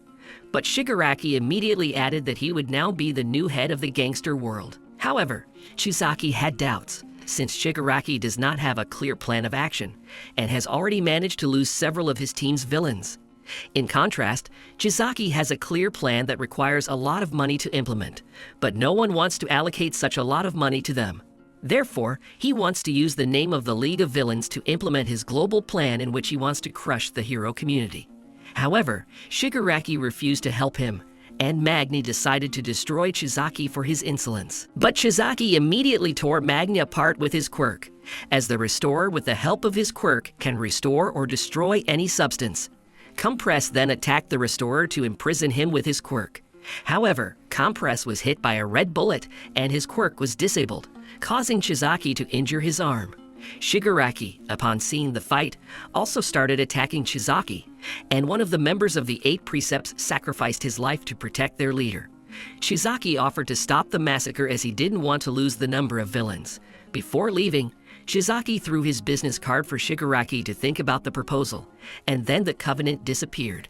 However, the League of Villains wants to avenge the loss of their fighters, so Shigaraki will do everything to make sure they pay for their excesses. Meanwhile, at school, Yui Aizawa announced to the students that they would now only train at reputable agencies, and there they would do part-time work as pro-heroes, as some of the teachers were against any internships.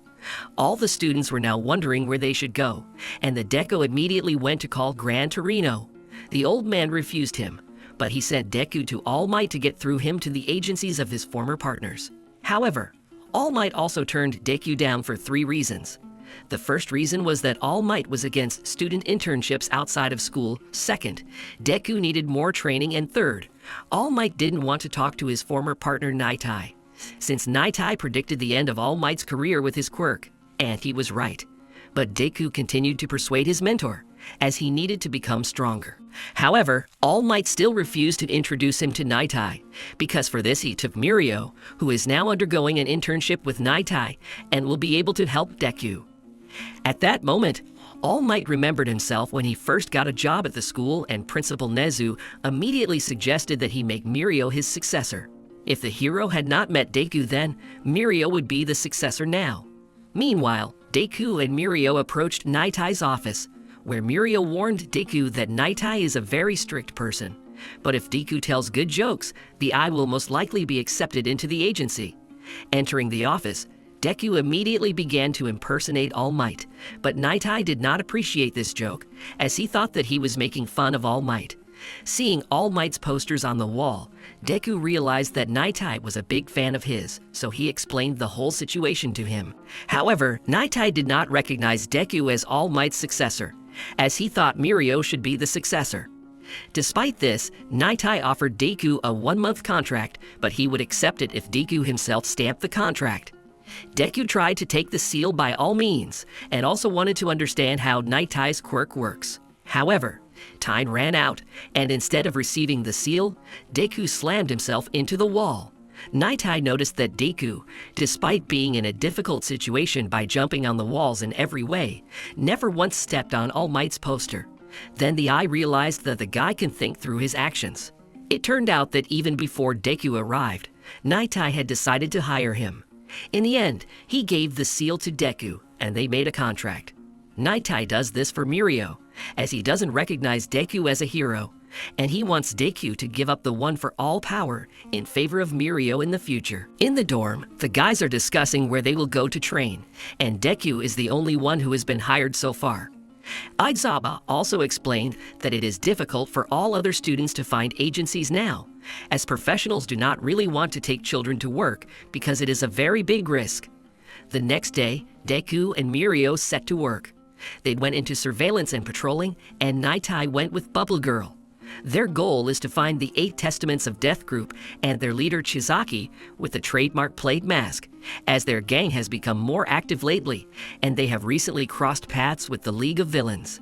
But since they have no evidence of their guilt, they cannot arrest them, and therefore they can only watch the bandits. During the patrol, the girl Eri, who ran out of the alley, crashed into Deku, and after her came the chapter of the 8 Precepts of Death, Chizaki the Restorer, with whom Naitai asked not to engage in battle in any case, so as not to destroy their entire plan.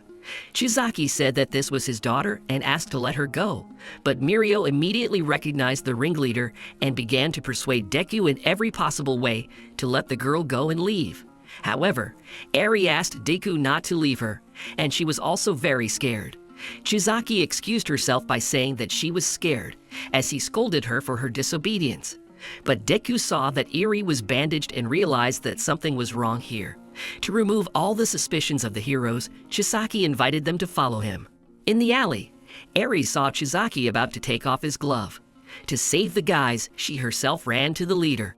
After that, Deku wanted to attack the villain, but Mirio stopped him, since Deku did not even notice how Chizaki was going to destroy them for this girl. So Deku and Mirio report this to Naitai, that Naitai plans to seek help from other agencies. Meanwhile, Chizaki and Eri went to the base, where Chizaki destroyed his subordinate for missing the girl, and the head was also informed that Shigaraki called to ask to talk. Deku went to All Might to find out what happened to him and Naitai. All Might revealed that he once made Naitai his partner and the brains of his operations, and they worked like that for 5 whole years. But after All Might received a wound, Naitai suggested that he end his career and start looking for a successor, because with such wounds he would destroy himself. Naitai saw this as his quirk. However, All Might didn't agree to retire, so they parted ways, as Naitai didn't want to see his friend go to the other world. Now All Might is ashamed that Naitai was still right then, and also there he was offered to make Mirio the successor. But immediately after that, All Might met Deku and changed his choice. Naitai predicted that he would go to another world in about a year, and All Might thought that the all-for-one fight would be his last. However, he found the strength to live for the training of his successor. Meanwhile, Shigaraki and Chizaki met again. The head of the League of Villains said that he was ready to consider Chizaki's offer if they were of equal status. Shigaraki also asked to tell him the whole plan of Chizaki, as well as for what purposes they will use the League of Villains tag. Shigaraki took out a quirk cartridge from his pocket and asked if the whole plan would be connected with it, since after getting into the compress, he could not use his quirk for a while. And Shigaraki wants to know what it is. Chizaki replied that he just wants to restore justice. He said that All for One can control stolen quirks, and Chizaki changed his method a bit and created something new. Meanwhile, Chupa, Amajiki, and Kirishima rounded up the thugs who started a fight. Suddenly, one of the bandits fired a red bullet at Amajiki from the pillar, and his quirk was disabled. The second bullet flew at Kirishima, but his quirk deflected it.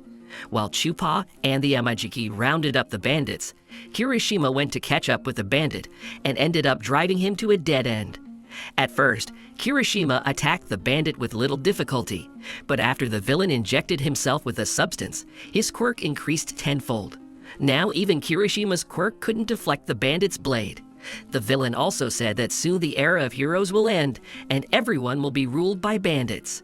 Then Kirishima changed into a new form of an indestructible red rebel. He managed to repel attacks and even break the bandits' blades. The villain, realizing that the effect of the buff would end soon, began to run away, but at the exit he was caught by Fat Gum with his quirk, which absorbs all attacks and accumulates their energy. After the end of the mission, Kirishima told Zhernozhvach everything about the amplifying substances. The next morning, all of the UE trainees went to Nitai's meeting, where many heroes from different agencies were gathered. Nitai immediately spoke about the investigation of the 8 precepts, and the heroes are needed to see all the important points of this gang, since they are very active and definitely conceived something unkind. So Nitai's agency requested help through the Hero Network, which is used by all professional heroes. He also talked about 2 substances that temporarily erase a quirk, as well as those that, on the contrary, temporarily increase the power of a quirk dozens of times. And since Kirishima was able to reflect the bullet, after analyzing it, it became known that the substance inside the bullet is made from human fluid, and it affects the alpha gene. All traces lead to 8 testaments they found out through the captured bandits who worked through intermediaries. Nitai told everyone about the ringleader Chizaki, who makes bullets from his daughter's liquid. Now the task of the heroes is to save the girl Eri, thereby stopping the production of these substances. After the meeting, Gran Torino and Nitai discussed the operation, and Nitai realized that the old man had sent him Deku to reconcile with All Might, and he also noticed how similar Deku and All Might were. A few days passed and the pro-heroes under Nitai checked all the suspicious places, while Deku and the others continued to train and wait. They were also forbidden to talk about this operation to other students. A couple of days later, late at night, Deku and the others received a message where they were called on a case. By this time, Nitai and the others realized that Eri was in the mansion of the chapter of the 8 Testaments, and they learned this through one of the gang members, whom Nitai met while he was buying a toy in a store. Nitai used a quirk on him and saw where Eri was. Meanwhile, at the 8 Testaments mansion, someone informed the bandits that the heroes were going to attack the mansion. Shizaki ordered the guys to work according to the plan, and he went to see his father, who was in a coma, in which Shizaki himself sent him. The operation began at 8 a.m. According to Nitai's prediction, the path to the room where Eri is located became known to everyone. Also, the heroes were given all the information about the bandits and their quirks. Deku noticed that Gran Torino was not among the heroes, to which Nitai replied that he was busy with other important business along with Chukauchi, who had learned something about the League of Villains. At 8:30 in the morning, the heroes were already near the mansion. During this time, Chisaki began to leave the mansion by underground routes along with Chrono and Eri. When the heroes were about to break in, Rikia flew out of the gate. The dragon Ryuko began to fight with him, and the rest of the heroes and the police went inside the mansion, capturing the gang members along the way. The heroes reached a secret passage down under the building, and Nitai opened the passage from the bandits' memory. Bubbly Girl and Centipede took over the first wave of bandits. Suddenly, a mimic appeared, who, with the help of his quirk of mimicry, can penetrate and control inanimate objects. However, Mirio decided not to waste time, and with the help of his quirk, continued on his way to Eri, and Mimic threw everyone else to the floor below, where 3 bandits were waiting for the guys, whom Amajiki decided to attack. He with great difficulty destroyed the bandits using his quirk and turning into everything he ate. However, due to his injuries, he could barely stand on his feet. After that, Mimic decided to attack Aizawa, since he is the only one who can defeat him if he sees his real body. However, Fat Gum and Kirishima protected Aizawa with their bodies. Then Mimic threw them into a room where Rap's Fiery Fist and Hakiji Tengai, who can create protective barriers, were. Rappa started attacking the heroes with frantic force with his blows. Even the Red Rebel form could not withstand these blows. As a result, Kirishima received serious injuries on his hands. Realizing this, Zhernozhvach began to take all the blows on himself. It turned out that Rappa did not pursue the goal of destroying the heroes, he wanted to fight them, so he asked Tengai not to put his shields on him. As Kirishima struggled with himself and endured the pain, Chupip continued to take hits and build up energy. According to his plan, he wants to attack the villain with all the accumulated energy. However, Fat Chew didn't have time to prepare all his strength, and suddenly Kirishima came to his defense, who perked up and became stronger, and thanks to the time gained, Fat Chew prepared all the accumulated energy and slammed the villains into the wall with one blow, because of which Fat Chew lost about 60% of their weight. However, after a powerful blow, Rappa managed to get to his feet, so this is not the end of the battle. But the guys no longer had the strength to fight him, and suddenly Rappa advised to go to the first aid post, where Kirishima could be treated. Tengai called Rappa a monster idiot, causing him to lie flat on the ground. Rappa did all this in order to continue the fight with the guys in the future. Fat Chew bandaged Kirishima. He tied up Tengai, and Rappa's hands were injured. Rappa also let slip that Chisuke was going to start distributing the substance around the world, and for this he needed money. Meanwhile, Mimic realized that his buff would soon end, and he decided to attack all the heroes at the same time. However, the dancer Ken Takagi, also known as Rock Lock, came to the rescue and used his locking quirk to block the movement of the walls near the heroes. Mimic responded by dividing the heroes among themselves with walls. Suddenly, Rock Lock was attacked from behind by Toga, who was able to wound him in the side. When Aizawa and Deku breached the wall, Toga transformed into Rock Lock. However, Aizawa realized that it was a trap and turned off Toga's quirk. Then she immediately began to attack Deku, but Aizawa managed to twist her with his ribbons. However, she injured his shoulder and then jumped away, and Mimic covered her with a wall. Meanwhile, Twice and his created clone, Rappa, stood in the way of Naitai and the others. But Naitai, with a couple of blows, smashed Twice and his clones without any problems, and also tore his mask with one seal. Mimic then separated Twice with a wall, where he became hysterical because of the torn mask. But Toga appeared and rolled up the open part. It turned out that during the conversation between Shigaraki and Chizaki, the leader of the 8 Precepts wanted to know Shigaraki's plan. A couple of days before, at the League of Villains headquarters, Shigaraki informed his villains that their goal was to join the Covenants, as their plan was beneficial to the League. But Shigaraki's behavior became incomprehensible to the villain. Then he explained everything by the fact that they would do it for him and for everyone, since the Covenants want to lure the best from the lead to their side and throw the League of Villains from the top. Therefore, the task of Toga and Twice is to get close to the throats of the Covenants and make a commotion. In this connection, Toga and Twice began to piss off Mimic, and they succeeded. The Mimic went berserk and began to change the corridors, thereby throwing off the villains and heroes to the lower floors in order to fill them up there. While Mimic was in a frenzy, Deku, hearing a scream, realized where his body was, so he attacked him. Upon seeing the real Mimic, Aizawa turned off his quirk. Meanwhile, Mirio overtook Chizaki, but Deidoro appeared, who with his quirk makes people lose their balance, and Shin, who through his confession, found out everything about Mirio's quirk and began to attack him. However, Mirio easily dealt with the villains and headed towards Chizaki. First of all, he attacked the leader, but he dodged. Then he decided to attack Chrono, and thus freed Eri, who immediately asked Mirio to leave because Chizaki could destroy him. However, Mirio does not intend to back down, and Chizaki is not afraid to hurt his daughter, since he can restore her at any time. Then Chizaki blocked all the passages so that Mirio could not get out with Eri.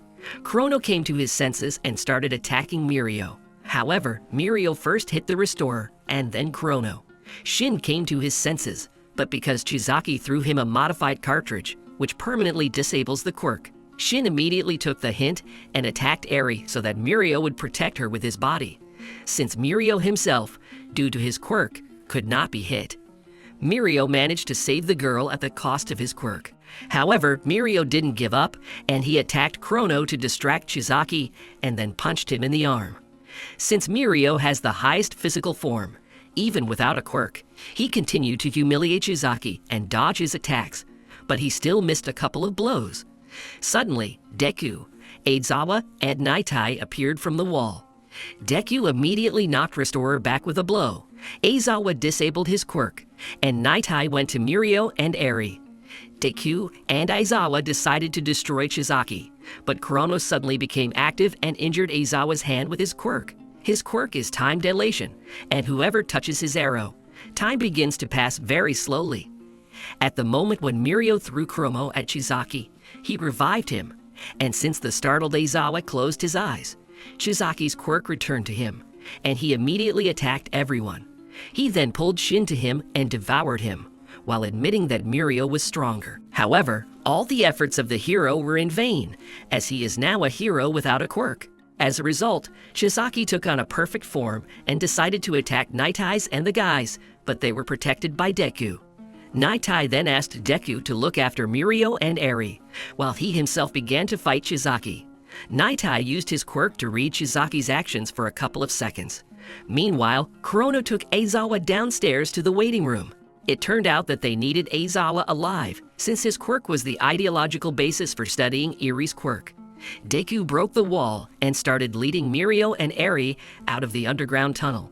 Chizaki managed to destroy Nightai as he deliberately turned off his quirk. In this regard, Deku left Eri and Mirio, who was barely on his feet, and he concentrated all his strength in himself, so that Chizaki did not have time to recover.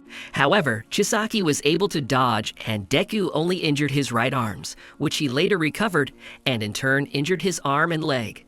Chizaki used Shin's absorbed quirk to speak to Eri. He told her that if she did not return to him, then no one would leave here alive, and if she came, he would return everything as it was. But Deku intervened, who was not satisfied with the conditions, and he intends to save Eri and the others.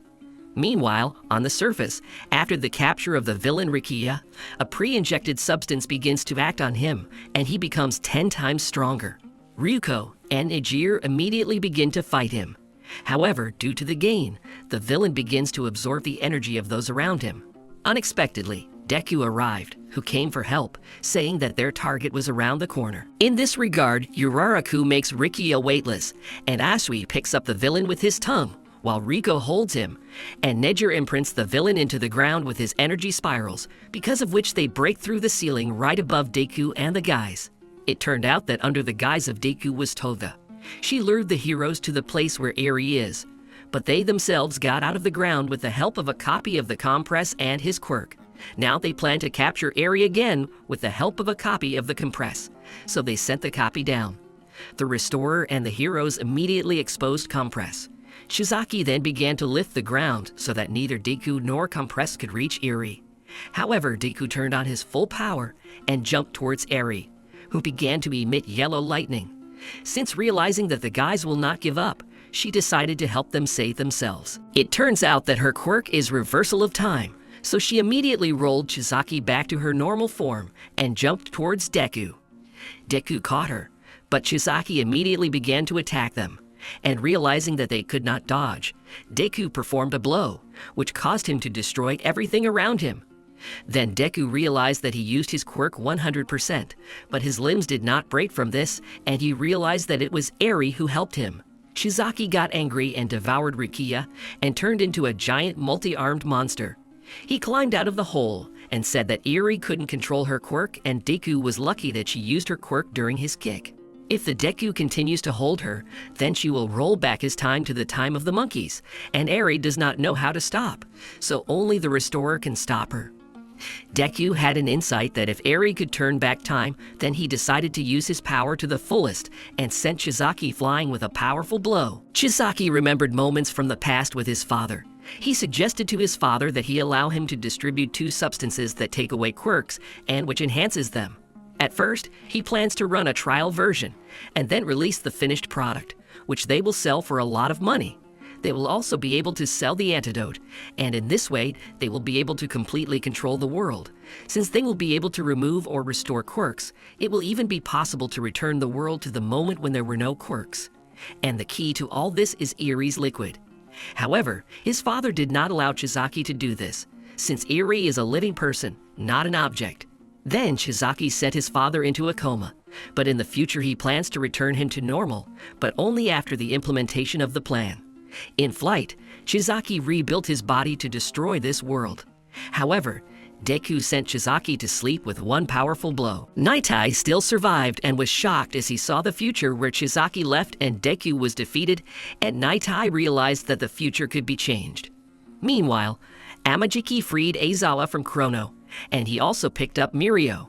On the battlefield, Eri's quirk became much stronger, and Shizaki also came into his own again and decided to crush Deku. But when his hand touched Eri, time rolled back and Shizaki separated from Rikiya. Uraraku grabbed the Reclaimer mid-flight and reported the situation to everyone else. At this time, Eri remembered Chisuke's words and thought about how to stop her. Aizawa suddenly came to his senses and turned off Eri's quirk, thus saving Deku from turning into a monkey. The heroes and the police began to gather the wounded and chain the defeated villains to the bed, while Toga and Twice were able to get away. The car was carrying a chained Chizaki, and also carrying both types of substances. This car was attacked by a league of villains sent by Toga and Twice. The sand hero Seijin Higawara came to the car's defense, but he was easily dealt with by Dabi with his fire and Compress with his quirk. The villains pulled Chizaki out and showed him that they were now the new owners of the substances, and they also stripped him of his arms and therefore his quirks.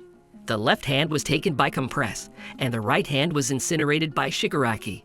He, as promised, humiliated and deprived the power of the Restorer, after which either the villains disappeared. Meanwhile, all the injured heroes were taken to the hospital, and Deku was not injured at all. Aizawa led Deku to All Might and Nightai. It turned out that Nightai could not be restored even with the help of a healing grandmother. In this connection, Nightai told All Might that he just wanted to change the future and save his idol. Nightai also realized today that energy changes the future. Several heroes prove this by example. Also, there is a bandaged Mirio, who does not want Nightai to go to another world, since Mirio has become so strong thanks to his training. Nightai, using his quirk, saw that Mirio would do well and become an unparalleled hero, and he asked him not to try to change his future. After that, everyone began to cry and Nightai went to another world. Bakugo and Todoroki, on their way to retake their license, met Meika and All Might, who will be accompanying them instead of Aizawa, who is now looking after Mirio. Before leaving, Gran Torino informs All Might that they figured out where Kurogiri is, so they twisted him. But out of nowhere, one of all for one's most loyal subordinates, the monster villain Gigantomachi, appeared. He attacked the heroes and the police, and Gran Torino barely managed to fly out of there along with Kurogiri and Shikachi. When they returned with help, the villain was nowhere to be found. Upon arrival, All Might meets Prospector, who has come to oversee his son's retake, and also talk to All Might. At the same time, Todoroki and Bakugo met Yorashi, along with Kami and Shishikura. They are being watched by Kasaka and Mera, who will test the guys. A group of students on the retake will need to find a common language with the children and change their behavior for the better. Bakugo offered to have a duel with him to determine the leader among them. Yorashi tried to find an approach to children by learning their character, but he did not succeed. Kami and Todoroki also tried to negotiate with the children, but nothing came of it, and the children staged a rout with their quirks. Meanwhile, Prospector and All Might started a conversation while watching the test. The Prospector does not understand what it means to be a symbol of the world and what to do. The Almighty advised him to find his own path, and it is not necessary to follow his path, since they are different. The students realized that it is not so important for children who to attack, and therefore the battle of generations began. During this fight, the guys came up with a plan where they will try to show the children their quirks, as well as something unique, so that the children want to repeat it.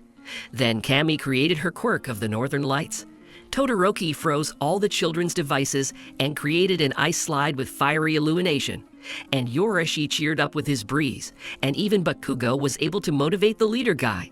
The guys realized that they just need to rise in the eyes of the children so that they show respect for them. Then Kasaka admitted that the guys passed this test. It was also because of this performance that the Prospector realized that to be a symbol is to be a contagious example. At the exit of the building, the guys met Shishikuru and the heroes, who were discussing the case of Toga, when she reincarnated as Kami. The Prospector approached Todoroki and said that he was proud of his son, and he would definitely become a hero that Todoroki could be proud of. With this gesture, we were shown that the Prospector had changed. October came, during which time Nightai's funeral took place. His agency will now be run by his deputy centipede. Eri also regained consciousness during this time, but her emotional state was not stable, so she was forbidden to visit, and her horn on her head decreased. The students have started to prepare their performance for the cultural festival arc to be held in Yui. Aizawa gave his class a task to come up with a topic for the speech. As a result of several series of Jiro's musical and vocal talent, the guys chose a musical dance number. The next day, Deku and Mirio visited Eri and brought her fruit. It turned out that Eri herself asked to meet the guys. This was her first request after she woke up. However, they decided not to tell Eri about Naitai, and Eri also apologized for Mirio losing his quirk because of her. But for Mirio, this is not so important. The main thing is that Eri is in order. It was also revealed that Eri couldn't smile, so Deku decided to surprise her and show her the festival. He asked Aizawa to help with it.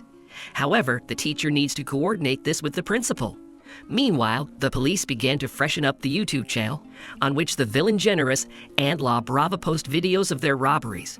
Magnanimous considers himself a local Robin Hood. He does not commit ordinary robberies, but he punishes stores for expired goods. However, his goal is to do something global and record his name in history. Magnanimous has been blogging for 6 years, and La Brava is editing. However, Stain's recent appearance on the network has taken away his entire audience, and the League of Villains is gaining popularity quite well. Now Magnanimous wants to gain popularity at the cultural festival.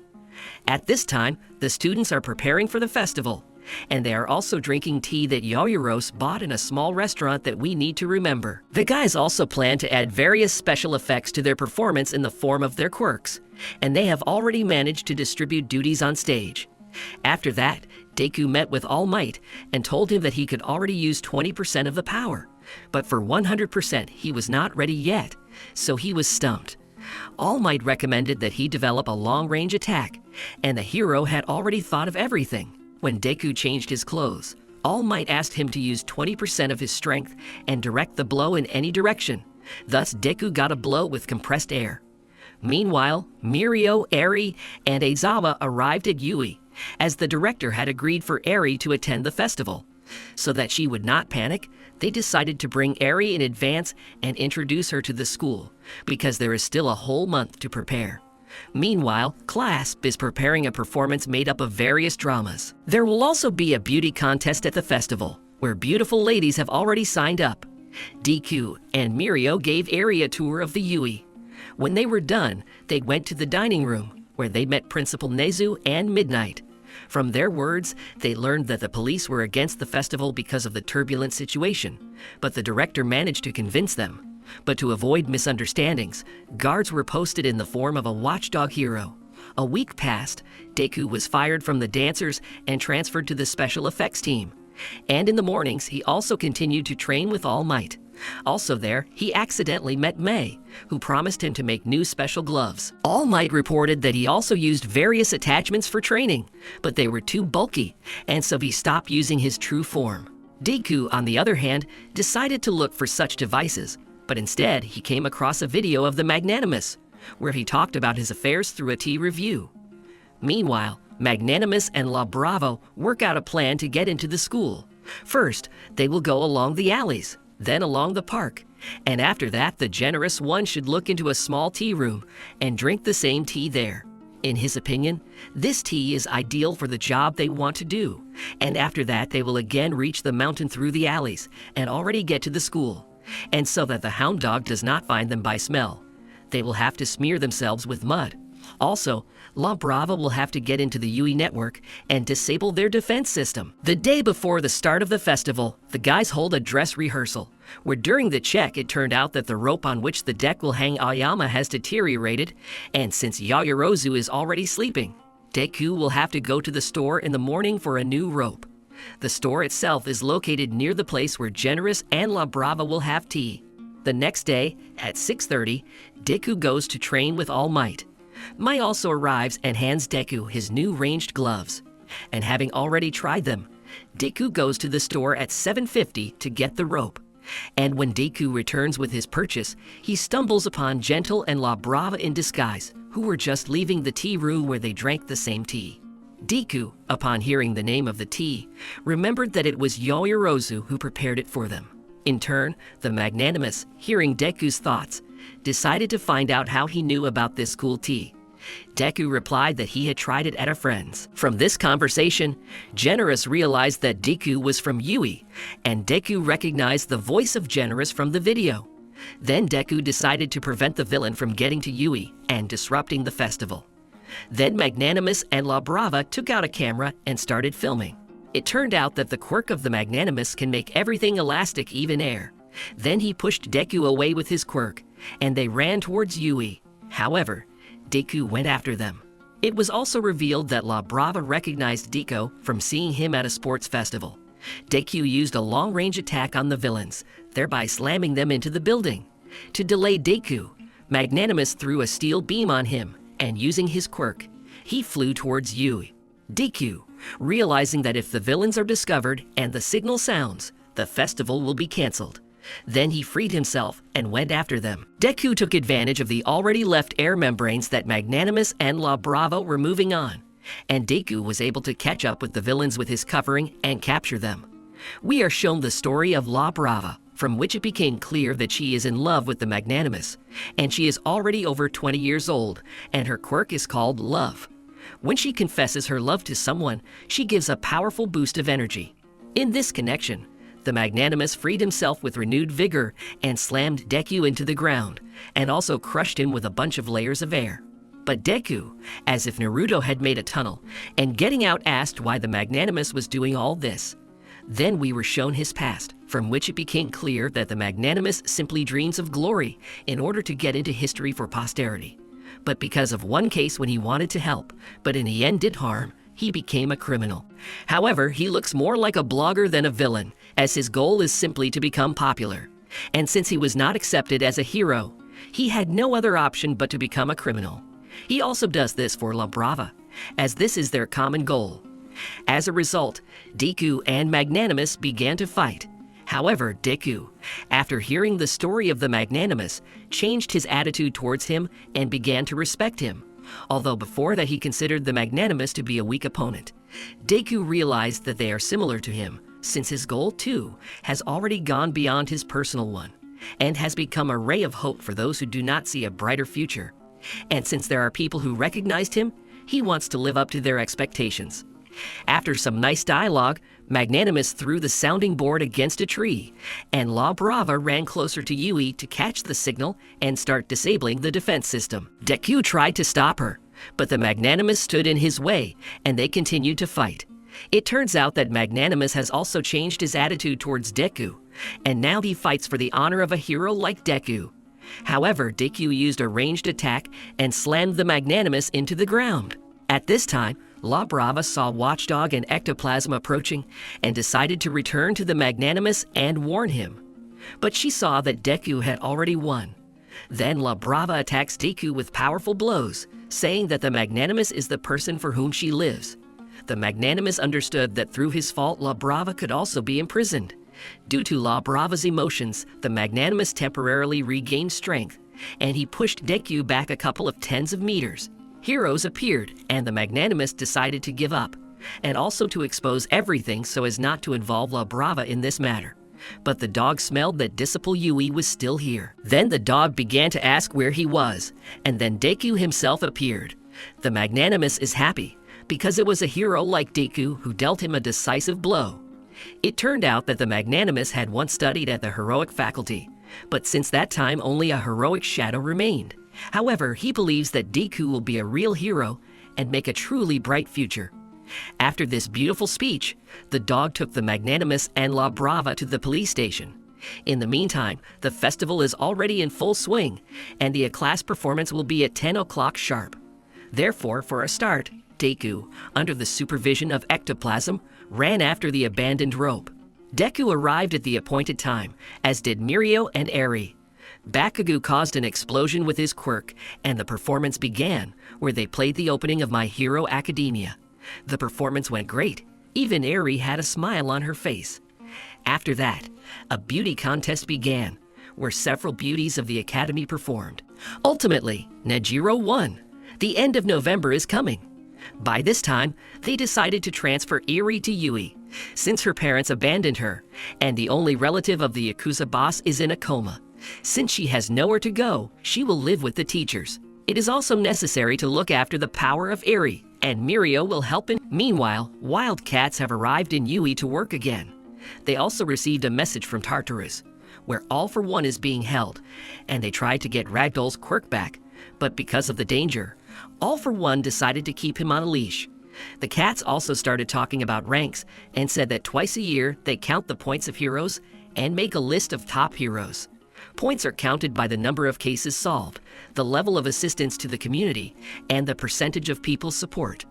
Accordingly, the higher the place, the more useful the hero. This year, only the first results have been summed up so far, and soon the second results will have to be published without the participation of the Almighty. During the announcement of the results, the heroes will go up to the stage, where the prospector takes the first place. After the award, the Endeavor was approached by Hawk, who was on the list of the top 10 heroes, and said that he was never a fan of All Might, but his resignation came as a shock to the bird, and now he wants the prospector to be an icon just like All Might. Also, Hawk wanted to team up with the prospectors as there were strange cases in his hometown, and it was rumored to be Nomu. Meanwhile, Dabi, whose voice everyone listens to, Nomu, he sent a high-class Nomu into battle. Prospector and Hawk went to dinner at a cafe, where the bird said that he had conducted his own investigation and found out that there were a lot of rumors about Nomu, but he did not find the Nomu themselves. Therefore, the Hawk wants the prospector to reassure the inhabitants of the country and say that these Nomu are just rumors. The bird wants to make a trusted leader out of the prospector. However, they are suddenly attacked by the same high-class Nomu and asks who is the strongest here. Prospector will fight Nomu, and he left the evacuation of people to the Hawk. However, before the fight begins, we move on to the prospector's family to reveal a little about his personality. Fuyumi and Nachuo's older children came to visit Ri's mother, or the prospector's wife, who was overjoyed that Shota was finally writing letters to her. Natsuo then reminded the family that Prospector's father was officially number 1, but people don't know how bad he is or what he did to them. It turns out that 10 years have passed and Natsuo now considers him an outsider. But since the prospector is not currently on television, Natsuo thinks that the prospector is trying to renounce the past. However, Rei said that this was not true, since the prospector came to her and brought flowers that she likes, and he remembered the look of the flowers from the first meeting, since she only talked about it once. She also thinks that he most likely came many times, but she did not see him, as she is still afraid of him. But she understands for sure that he does not want to forget his family and the past, and he wants to fix everything. Meanwhile, Prospector damaged Noma with his first attack, but he immediately recovered. Because of this, the Prospector realized that only Dark Nomu have the power of restoration, since light ones cannot regenerate. The Prospector also realized that this Nomu is special, as he can speak. Then the Prospector attacks Nomu with a powerful flame, but he responds by slamming the Prospector into the building, and then cuts the building with his lengthening limb with a quirk. In this regard, the Hawk launches its indestructible feathers in order to have time to evacuate people. However, he doesn't have enough feathers to get all the people out of the building, so he decides to start with the people in the danger zone. With his quirk, the Hawk can control each of his feathers, and as a result, he was able to immediately evacuate 76 people. To prevent the building from falling on people, the Prospector cut the upper part of the building into small pieces with his attack. However, immediately after that, the Nomu began to unleash the other Nomu, and the Hawk decided that while the Prospector would fight the main Nomu, he would take on all the others. However, the bird is not particularly strong against strong enemies, so its main purpose is to support the Prospector, who at that time began to overheat his body, due to which he began to become slower. Therefore, the Prospector remembered that Nomu was looking for the strongest, and in order to focus his attention on himself, the hero said he began to provoke Nomu with words. Thereby, the Prospector, for the sake of the family, is going to incinerate Nomu with one attack. He attacks him sharply with full incineration. However, Nomu detaches his head so as not to burn out completely, and in this way he is fully restored, and after a counterattack, wounds the Prospector in several places. As the miner tries to get back on his feet, the whole world continues to watch their clash. The Prospector comes to his senses and attacks Nomu again, but he overtakes him in speed and imprints a blow into the building. And as the prospector regains his senses, Nomu targets the people, who begin to scream in panic that this is all because they do not have a peace symbol. However, there was a young Itadori in the crowd who started yelling for everyone to stop talking nonsense. Because they still have a prospector whose fire has not yet been extinguished, he is still fighting. The prospector rises again and starts chasing Nomu, but cannot catch up with him in terms of speed. He also reports that the pain keeps him awake and makes him stronger. A hawk comes to the rescue, which with its feathers increases the speed of the prospector. When the hero overtakes Nomu, he begins to behave like an animal and bites the prospector. But the hero grabs Nomu and starts lifting him up so that his attack does not harm people, as the prospector wants to use all his strength. The prospector uses the most powerful technique and completely burns Nomu, thereby winning. The hero lands on the ground and raises his hand in the same way as the All Might did. Thus, the prospector laid the foundation for a new symbol of peace. At night, in a dream, Deku saw all the previous avatars one for all. When he touched his hand with the first wielder of this power, Deku shattered the window with his quirk in shock. In Yui, there are heated discussions about the recent fight between the prospector and the hawk against the strongest Nomu, where the prospector paid tribute to the All Might after the victory. Aizawa came to the class and reminded everyone that the students now have temporary licenses in their hands, and they must behave within this framework. Suddenly, an alarm sounded, and it turned out that this training session of classes to save people from the clutches of villains. Then the disciples quickly threw on the heroic garb and went to work on the rescue.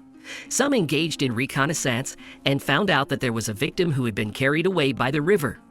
There is also a place where there was an explosion, and now there is a fire. In this connection, Asui and Minoru took care of the victims on the river, but it turned out that Mirio played this role. As a result, Mirio was saved by the efforts of many participants. The rest of the guys assembled a wagon, where Aida acted as horsepower, and they called themselves the Mobile Fire Brigade, which arrived at the scene. The rest went to the place of the fire. Bakugo, Kaminari, Kirishima went on a convertible in search of villains. Meanwhile, Todoroki froze the fire on the spot. But Nejiro appeared and there was an even bigger explosion, the consequences of which stop Ashido and Aoyama. However, Nejiro captured Ashida, and a second villain, played by Amajiki, also appeared. Also, Mirio again deliberately fell into the river and distracted 5 students. Then, with the help of Uraraka, who canceled Ashide's gravity, and then Yaoyorozu with the newly created cannon, Nejiro was caught in the net. Meanwhile, Tail Man and Tentacle Man began a fight, which Deku joined in. But since this is just a game, he did not attack Amajiki, for which he received a powerful lesson in the body, since pity leads to destruction. But a detachment of the search for villains arrived, and as a result, the bandits were defeated. However, Bakugo was unhappy that everything was so easy, and since the big 3 were being served, but Kugo decided to punish them with a powerful explosion. Meanwhile, at the hospital, Endeavor reminisces about the moment after Nomu's defeat. There, the Hawk and the Prospector were overtaken by Dabi, who said that he had come to pick up Nomu and talk with the Prospector. However, the conversation went wrong, and Dabi decided to destroy the strongest heroes. But suddenly, a female Minotaur appeared and stood between them. In this connection, Dabi will definitely return to talk later. Then Dabi fled. Then the heroes thought that Dabi's appearance had something to do with Kamino. However, Prospector doubts this, saying that it was only the beginning. After the fight with Nomu, Hawk and Dabi met again. It turned out that this whole attack situation was a test of Nomu's strength, and Dabi was unhappy that the Hawk was brought to the test instead of the random hero Prospector. However, the Hawk does not see this as his fault, since the strongest hero received serious wounds after the battle with Nomu, and accordingly he did not violate their agreement. Then Dabi was again not happy that no one died. Hawk explained this by saying that since he is the number 2 hero, he needs to be trusted and he must live up to his status.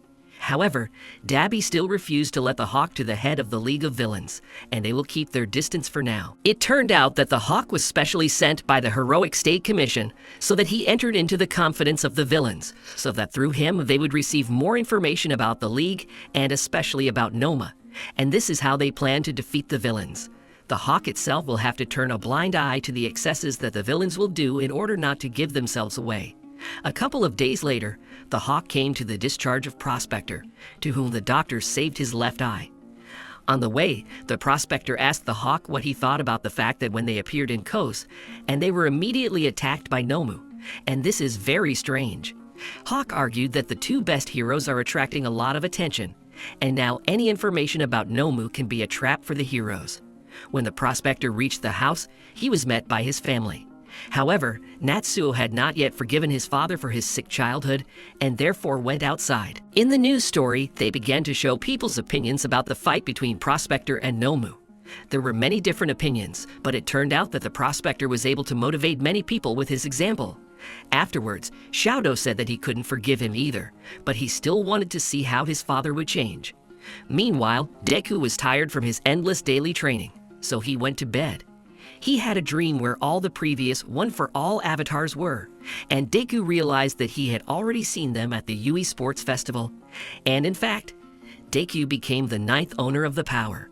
He was shown a fragment of memories where All for One is talking with his younger quirkless brother, who was the very first owner of the one-for-all power. And there Deku also recognized the voice of All for One. After that, the older brother showed the younger how, with the help of his power, he can change people's lives and make them his assistants, and thus he plans to change the whole world. But the younger was against this because the elder's methods went beyond what was permitted. However, despite this, the elder brother loved the younger, and therefore, even against his consent, he transferred to him the quirk of accumulating power. After that, One for All began to talk with Deku. He said that he wanted to show more, but for now he can't do it because Deku barely got to 20% of the strength of One for All. He also said that Deku has now passed the point of singularity, and he should now understand that he is not alone. When Deku woke up, he saw the One for All coating on his working arm, and he began to think that his power was getting out of control. After that, Deku could not sleep, and therefore he ran all night. In the morning, Deku told his dream to All Might. Then All Might said that his teacher Nana Shimura said that One for All is not just a fad, but also a memory card, where in addition to the accumulated power, the data of previous avatars is stored. But for the One for All to talk to Deku, this is the first time, and it turns out that the quirk is evolving. Deku theorized that this is due to the increase in the power of the quirk, which can grow to a size that cannot be controlled, and then the wearer will come to an end. However, All Might reassured Deku and said that he didn't know how to help him, but he was sure that Deku's quirk was on his side and he should continue to study it.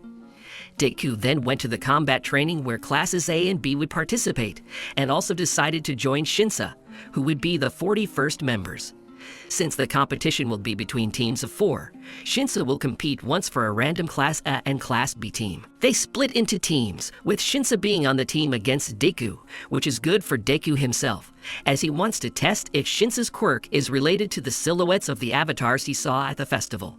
Vlad told the rules, where teams will have to push their opponents into a cage at their base in 20 minutes. Whoever sharpens all opponents first or scores more points, that team will win. Midnight and the Almighty came to watch. The first fight begins, where Class A decided to start by attacking Shiozaki, which Kuji discovered with his birds nearby. However, they were suddenly attacked by the Shishida beast, as it tracked them down with its flawless sniffing apparatus. It slammed Azui and Kirishima into the wall, while Tsuburaba was sitting on the back of the beast, who immediately threw Kauji into an air prison. However, Shinsa stepped in and took control of the beast. Prior to the fight, Shinsa explained to his team how his quirk works. It turned out that he just needs to choose a target, and when this person answers him, a quirk will work. And already this person will follow the instructions of Shin's under control, and the curse can be removed with an ordinary shock. In the battle, Tsuburaba threw the Shinsa into an air prison, and began to bring the beast to life. When the beast woke up, it immediately grabbed Kaminari, who retaliated by attacking him with a bolt of lightning. Taking advantage of this moment, Asui, waking up, grabbed Tsuburaba with her tongue and headed towards the cage. But the beast came again, and in response threw Kirishima towards Chiozaki, who twisted him with grass and sent him to a cage. Also, the beast was able to imprison Kuji, who was in his hands in a cage. In response, Asui imprisoned Tsuburaba. The team realized that the beast calculates them by smell, and therefore decided to confuse him, and Asui smeared everyone with her mucus. It also turned out that Kaminari had left one of his electricity markers on the beast, and they used it to track it down. Because of this, the beast, sensing the approach of 3 Asui at once, realized that the opponents played on its weakness. However, he was still able to determine their location, and Shiozaki sent her grass there, thereby grabbing Kaminari, who was specially sent first to try to stun everyone through his pointer. However, Rin reacted and threw away the pointers, because Kaminari did not get hit by the discharge. This diversion allowed Shinsa to imitate Rin's voice, and he was able to take control of Shiozaki, who was immediately grabbed by Asui and also attacked Rin. Meanwhile, the beast went towards Shin's, but he attacked him. However, the beast was able to stand on its feet. Then Asui put the beast to sleep with one blow. As a result, Classic comes out victorious in this difficult battle. After that, everyone made a conclusion for themselves in which direction to move on. And then they announced the start of the second duel of Class A against Class B. At the start of the fight, Yoyorozu asked Tokoyami to reconnoiter with her shadow, and he immediately spotted Class B. However, his shadow captured Kuruaro with his shadow-walking quirk and started attacking Class A with it. When they were able to release the shadow by refraction of the invisible light, Kuruaro grabbed Aoyama and began to carry him through the pipe.